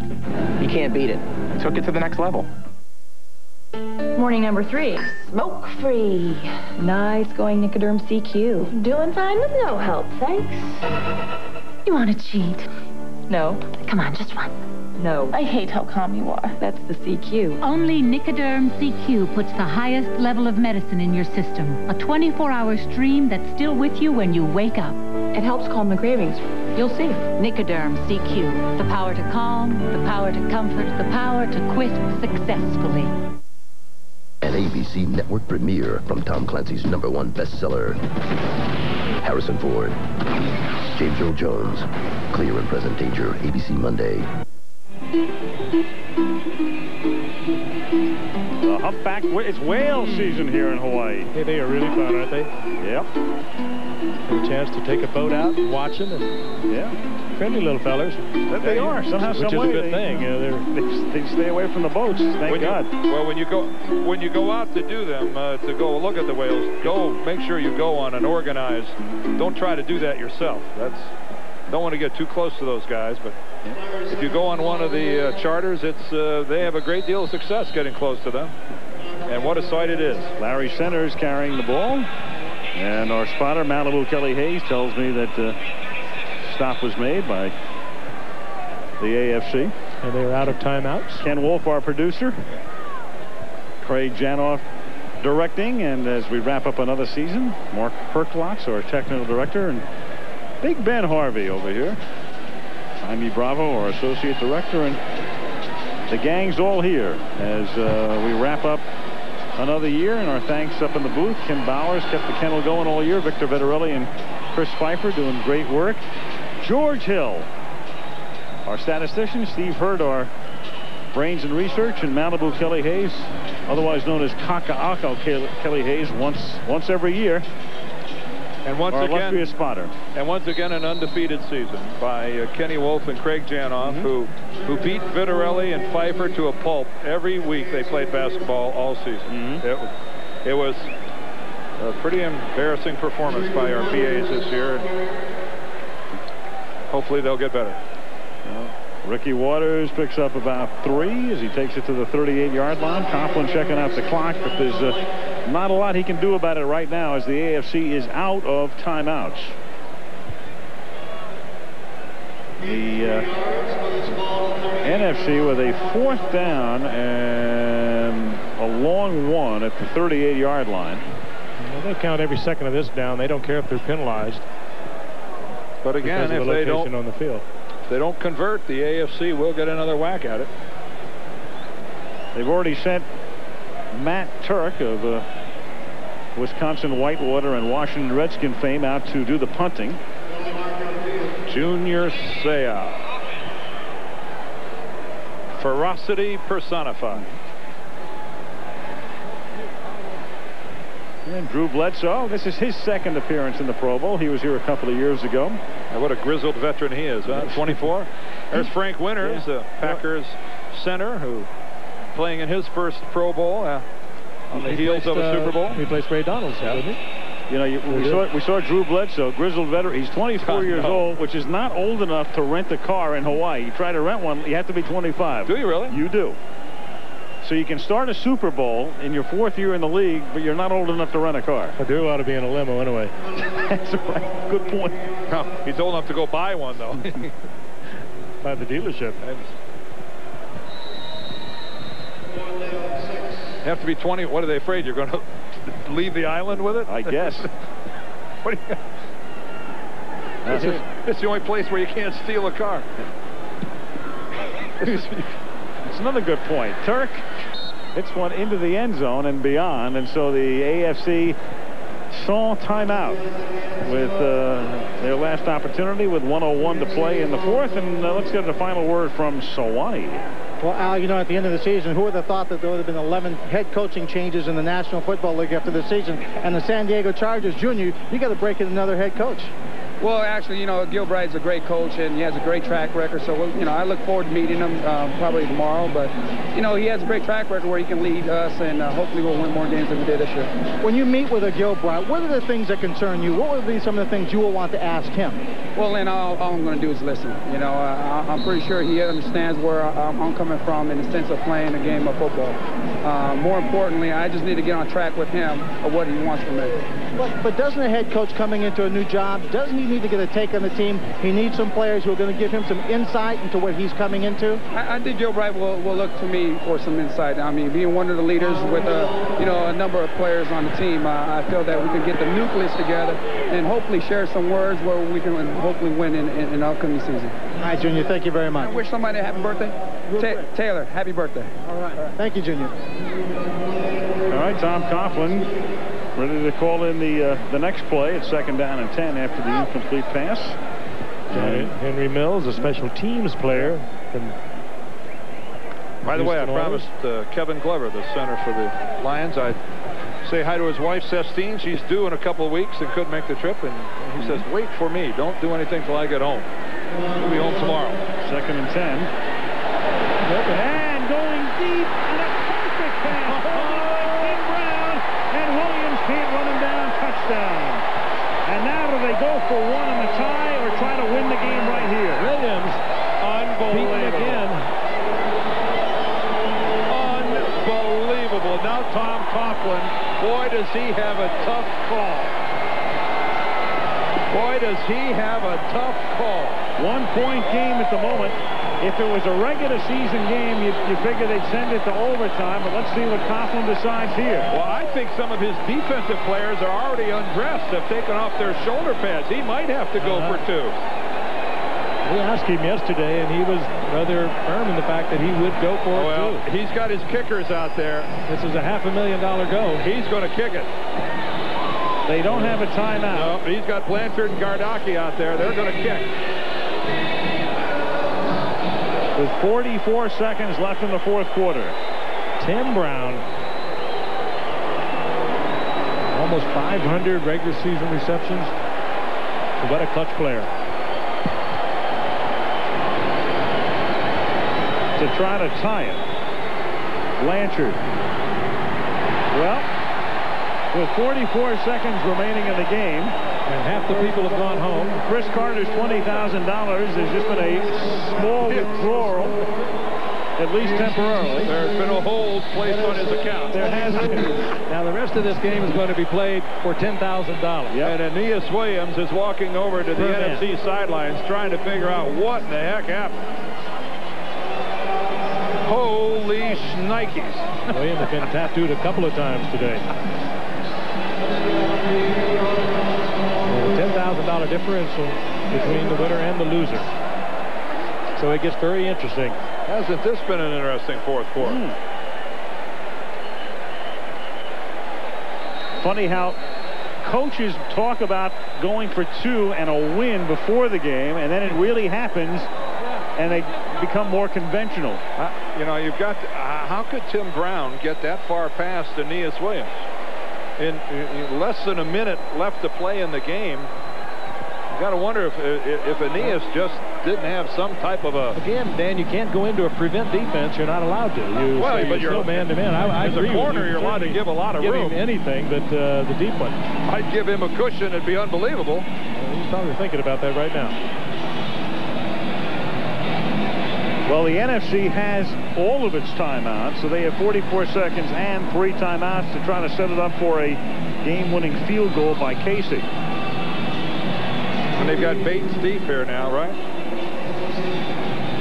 So maybe we'll see a little Olympic speed. Michael Bates won the bronze medal in the 200-meter dash at the Barcelona Olympics. The year, 1992. And he's off. He's off from the 7-yard line, out past the 20, through the middle, banged down up at the 35-yard line. Well, they got it up there to the 35. They need now to get Casey in field goal possession. Casey with 37 field goals, new NFL record on the year.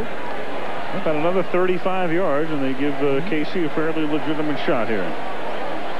Lynn Swan, what you got?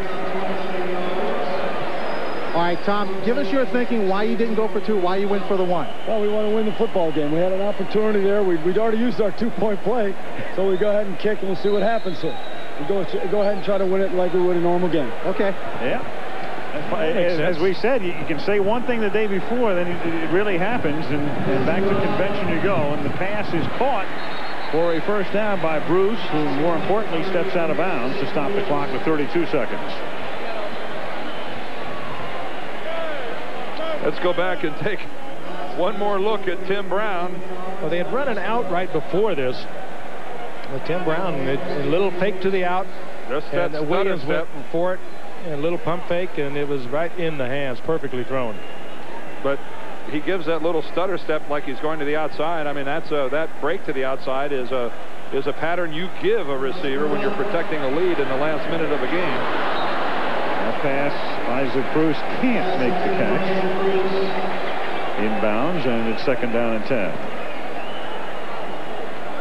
Well, one thing's for sure, even after 9 years in the league, it's pretty apparent that Tim Brown can still run with the best of them.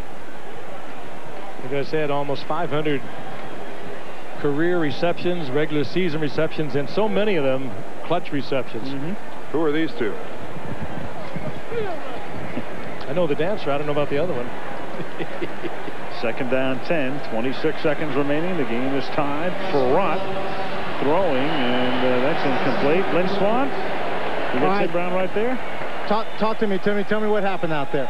Well, first of all, I just wanted to, I couldn't go home for the offseason with that drop on my record, so I was hoping we would get an opportunity. We ran the comeback first, and he jumped it, and the second route was a go, and I just gave him the same comeback move, and moving, he just jumped it, and it was just trying to get to the ball. That left-handed ball is no joke, you know. It's moving and doing everything on you, so I was really concentrating, just trying to make sure I caught it. Well, you got the ball in your hands, and the wheels kept turning. Yeah, I may be getting up there. I can still move a little bit. And you hear that, boys? He feels like he can still do it.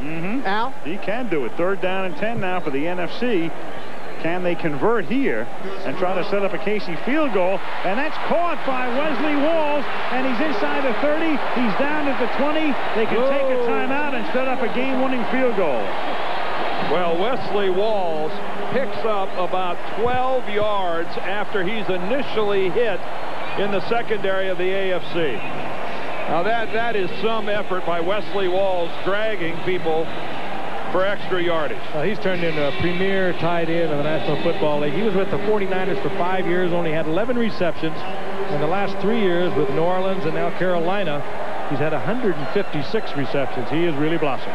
33-yard pickup. The ball is at the 21. They're not going to fool around. They have 11 seconds. They're going to go for it right here. A 39-yard field goal attempt by Casey. Well, that's called having a lot of faith in your field goal man. Casey missed his last one. I might get Lance out here. Maybe you could try a little, nothing else, a couple quarterback sneaks or something. Casey missed a 20. Excuse me, he made a 20 and missed a 66 and a 40. I think it's obvious the crowd wants Lance. 39-yard field goal. They're trying to win the game. Yes. Short. That ball was bobbled by who's holding it? It looked like a bad snap. Bad snap, high snap, and slow getting down. Matt Turk is the holder. The snapper is Frank Winters. Winters with the high snap. Turk had to reach for the ball, and I think he was bobbling him when he placed it down. Oh, Nelly. Again, you have to wonder, settling for a 39-yard attempt when you've got all these kinds of offensive players out there. Yeah, he had trouble with that ball.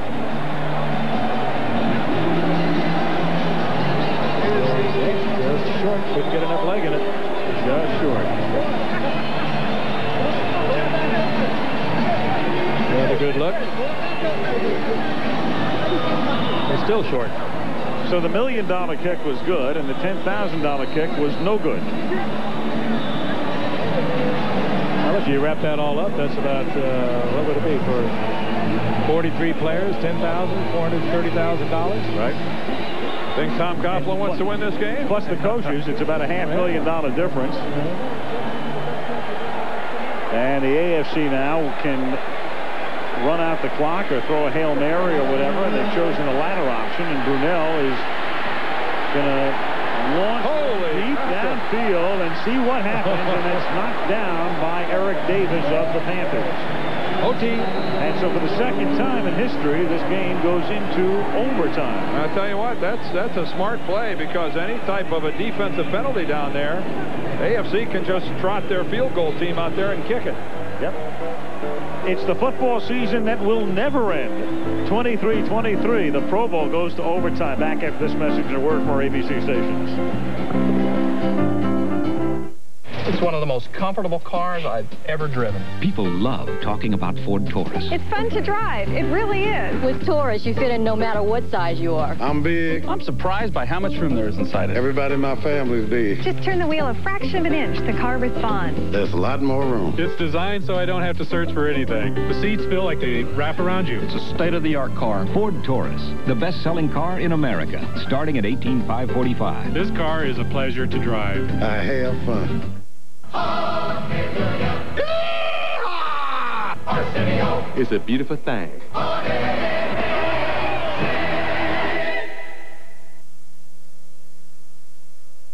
At Ameritech, we've been doing our homework for over 100 years. We understand what customers need. That's why we introduced call waiting, caller ID, cellular service, and a guaranteed flat rate for local toll calls. We even wired schools and libraries with fiber optic lines for internet access. Stick with Ameritech. We work hard to determine which service is right for you, no matter where you are. Ameritech, your link to better communication. Together with my brothers and my father, we are Mariachi Zaldivar. I play the violin, my dad plays the guitarron, my older brother the trumpet, and my younger brother the vihuela. We take our Saturn car all over town. It even has room for the sombreros. Once you hear mariachi music, it'll make you want to dance and move and shout and yell. You can't help yourself because it's that festive.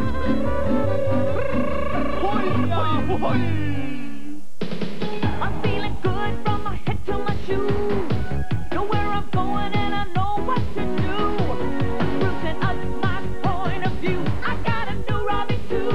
It's a whole new look for Robbie Timmons, as Action News shows you the hottest ways to freshen up your appearance.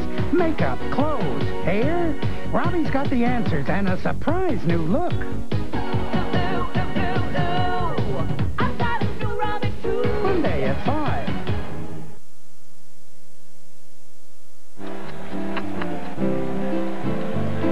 And back in Honolulu, Al Michaels, Frank Gifford, Dan Deerdorf, Lynn Swan, and Leslie Visser as the Pro Bowl goes to overtime for the second time ever. That is a live shot. The sun is setting here in Honolulu.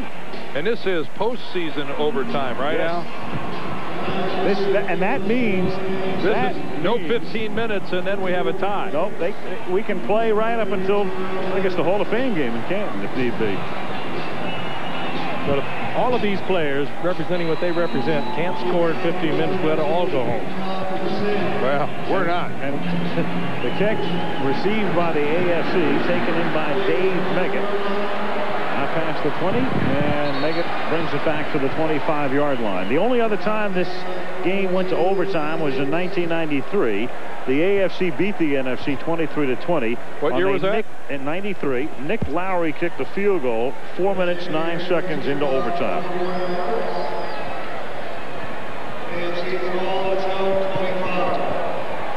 And so Vinny Testaverde will try to pull this one out for the American Conference. I'll tell you one thing, there's a lot less tape on the arms of a lot of these players. A lot of them were taking their stuff off. All of a sudden had to get dressed again. Yeah, Reggie White back in the game. Testaverde going deep and throws it behind McCardell, who had to turn the other way. Eric Davis covering on the play. Second down and 10. Well, if you picked this up late, the Pro Bowl from Honolulu, I guess the moment to remember came when Lance Alstott, who'd made his way through a contest to become the kicker to attempt a 35-yard field goal, banged that one through at halftime to win $1 million. I think that was the last field goal made in this stadium. That's right. I think it was the last field goal made. From the 25-yard line, they run an end around with Tim Brown looking for some room. And picks up 4 up to the 29-yard line. Second down, 6. Well, the NFC clearly has dominated the Super Bowl, as everybody knows. They've won the last 13. But this game's been a different story. The two conferences have been alternating winning over the last 7 Pro Bowls. NFC won last year 20-13. So if that trend continues, the AFC would win this one. Total yards, as you can see, up and over 800, most ever by the two teams in a Pro Bowl game. Vinny throws, caught at the 35, first down and a lot more, but Tim Brown takes it to the 50-yard line. And Mr. Clutch. Well, if the AFC wins this thing in overtime, this is some kind of comeback they put together. Scoring the way they did on the long bomb to Tim Brown in the last minute of the ball game. Tim moving through the traffic, getting open, and a good read. See, that's where being such a big man and 6'5", Testaverde looking right over the top. The experience of Tim Brown blockers. picking his way through there. And this is Terrell Davis of the Broncos to the AFC 47-yard line.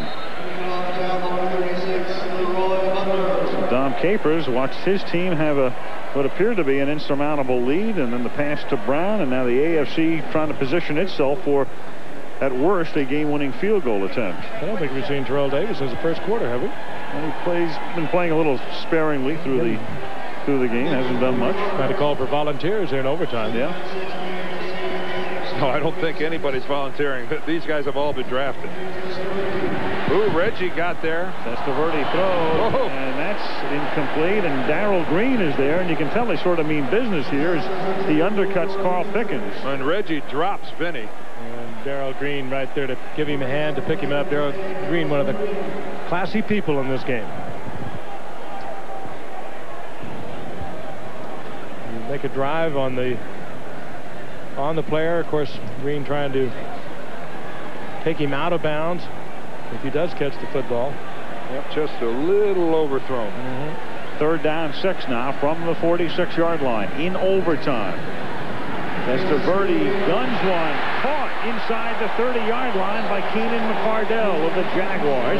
And they're in field goal range now, tackled by Hanks. Man, and Vinny takes another shot, this time by John Randall, who knocks him about 8 yards back. Boy, McCardell took a shot too, but he hung onto the football. The AFC is working for these yards. Watch McCardell now. He moved to the inside. He knows he's going to get hit right here. And this is Merton Hanks who puts a load on him. And at the other end, watch what happens to Vinny when he gets hit by John Randall. I told you, it gets serious with 10,000 on the line. From the 26-yard line, keeping it on the ground, it's Davis for a gain of 2 to the 24, and a flag is thrown. I'm wondering why. Well, now, if this is a hold, this is going to push them back out of field goal range. That's the first holding call we've had all the entire game. I think it is. The officiating crews are fairly liberal in a Pro Bowl when it comes to holding. 74 offense, 10-yard penalty, still first Takes down. a pretty good one to get it, and that time Bruce Matthews wins the lottery. Started to say, if it seems like it's quiet, I would say more than half of this sellout crowd has left the game thinking it was over. Yep. Bruce Matthews been in this league 14 years, playing in his 9th Pro Bowl. Together with his brother Clay. What a magnificent duo. First down and 20 from the 36-yard line, and Vinny escapes, throws, almost intercepted by Darren Woodson, who should have had it. And Testaverde goes down again. The 2 flags are down at the line of scrimmage. Well, Vinny's pretty fast. Vinny's not a bad athlete, but you know something? It sounds strange. He can't outrun John Randall. Cary Blanchard loosening up for what he hopes will be a game-winning field goal. I think this is going to go against the NFC. You're going to see it right here. Darrell's not going to let his man get deep. Darrell Green. Hanks was deep too, covering for him. Temporary leave of his senses. Well, he had deep coverage that time. Darrell, what was happening there? Automatic first and back into field goal range. Yep. Right now at the 30-yard line, 1st and 10 for the AFC. 3 minutes into overtime. Terrell Davis of the Broncos moves the ball to the 26, so if they gain not another yard, it'll be a 43-yard field goal attempt for Cary Blanchard. Sam Mills makes the stop. Even though Blanchard's a Pro Bowler, I mean, he's got the typical kicker career. Signed by the Cowboys, released by them, played in the World League, signed by the Saints, released by them, signed by the Jets, released by them. Minnesota signed him. They released him. And what he winds up with Indianapolis. And what he has to be pleased about now is that the trade winds were awful blustery this afternoon, and they have pretty much stopped. It's pretty calm here at Aloha Stadium right now. I can't believe they're not trying to pick up more additional yardage to give him a better shot at it. Well, they figure this twice now. Maybe they're thinking if there's an errant snap or hold, and we've seen enough of those, they'll have another chance. But the kicker is doesn't have his same holder. He doesn't have his same center. Right. It's a little different than it is with the regular team. No question, but I'm figuring that if maybe they figure if his snap is dropped or something on a third down play, they still have another opportunity. It's Gardocki. Gardocki is his regular holder. Yeah. But Mark Stepnoski is the center. Right. So in this case, he does have his regular holder. It's an unusual combination that wasn't true with the NFC. Pair of horseshoes here together. 41-yard field goal attempt by Blanchard to win the game. And he misses it.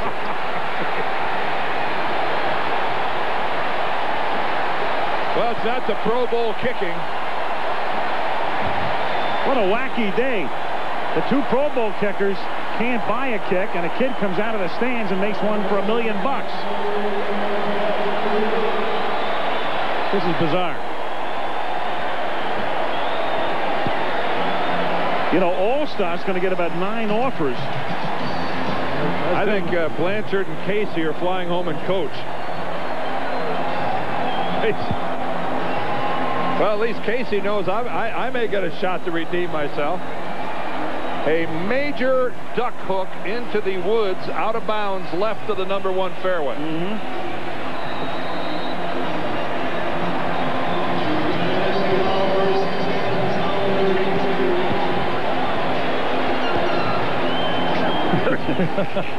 Casey can't believe it. They get the ball back from the spot where it was kicked. So from the 32, Ferrant launches one and incomplete. Nice play by Chris Carter. We've seen Carter make that play a lot where the ball's a little underthrown and he comes back, but not this time. Oh, I think Ambrose intercepts it if it's not for Chris Carter going over the top and breaking it up. Carter was playing defense, no question. Darn right. That's a beautiful play by Chris Carter. That could have been a pick for Gus Ferrant. He can really lead. Seen him so many times in the end zone on the fade. Now watch this. He'll come back over Ambrose to make sure Ambrose isn't going to get it. Yeah, that's terrific. Good work by Carter. Well, nothing new about that. Second down, 10 from the 32-yard line. Draw play. Haven't seen one of these today. Sanders takes the ball up to the 38. This is now the longest Pro Bowl game in history. We said it's the second overtime game. The other went 4:03, and we're ticking up to the 5-minute mark right now into OT.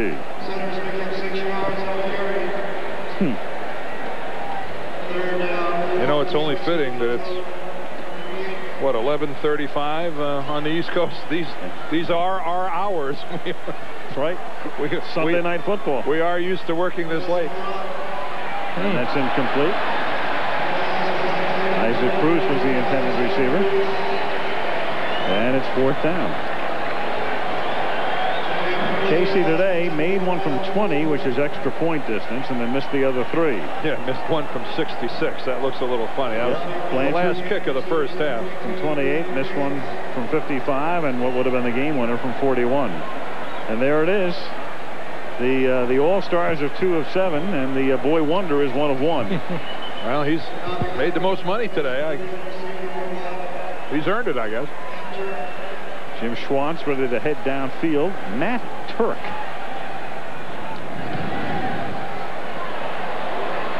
The Redskin punter puts it into the arms of Dave Meggett. From the 10, Meggett out past the 30, and a nice run back to the 34-yard line. And John Casey can only look on, hopeful that he'll get another opportunity, but right now the AFC has the ball, and Gary Blanchard may have yet another chance to win the game. Maybe more of an inclination by the coaching staff to try a few passes into the end zone before they kick on 3rd down anymore. I would think so. You have the kind of offensive threats you have on both these football teams. That there's something very conservative, something safe. But you left one with a 39-yard attempt. What was the other, Al? 43? For The last field goal. 41 by Blanchard. Yep. By Blanchard. And that's still a pretty good kick. I'll guarantee Aeneas Williams on the far side will be giving a cushion this time. Play action. Able to escape. Gets hammered as he launches one downfield. And it's caught at the 22-yard line. Caught at the 22. An amazing play. Ben Coates, the tight end of the Patriots, somehow gets down there, is able to come back, is able to adjust, and makes the play. And they're back in field goal range. Well, Leroy Butler got all turned around on that. That ball could have been picked off so easily. Well, you see it all the time, that underthrown pass. If only the receiver sees that it's underthrown, he's the one that's in the position to come back and make the play. And that's exactly what happened. Coach sees that it's underthrown. He stops. And everybody else keeps going. I'll tell you, we're going to see some offensive plays here now. Hardy Nickerson, the linebacker, was all the way downfield with Coates. John Randall almost had the sack instead of 43-yard gain. And this is Curtis Martin bumping his way to the 21. Conklin's seen enough, or he's going to run the football or throw the football. Or there's Junior Seau. Smelling the extra 10 grand. His reaction from the bench. Well, I think the AFC would prefer a little trip into the end zone here. So would Blanchard. No, I think Blanchard would rather kick it. This is Martin to the 15-yard line. That's fine running there. You know, I think Blanchard would rather have the opportunity to redeem himself. Well, he's going to have one here pretty soon, apparently. As they take it to the 15-yard line, it's going to be 3rd down and 3. Coughlin went for the other field goal, the last one on the 3rd down play.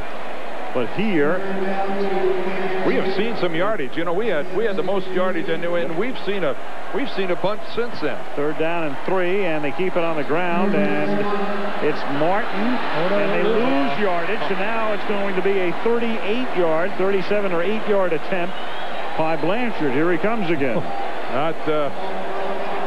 Bill Parcells would be bad at you, Curtis Martin, for losing some yardage. Well, he just pounded one fist into the other. He knew that that's not something you do.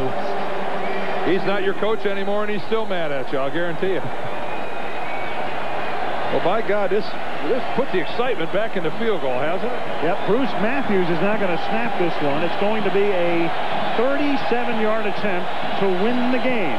One more time. Yes, he got it. He did it. And the season is over.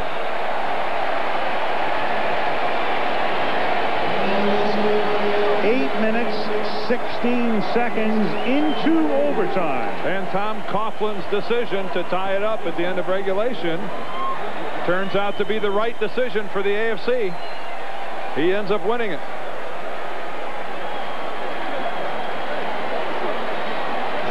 The American Football Conference in overtime. Well, it was their turn to win. Yep, beating the NFC.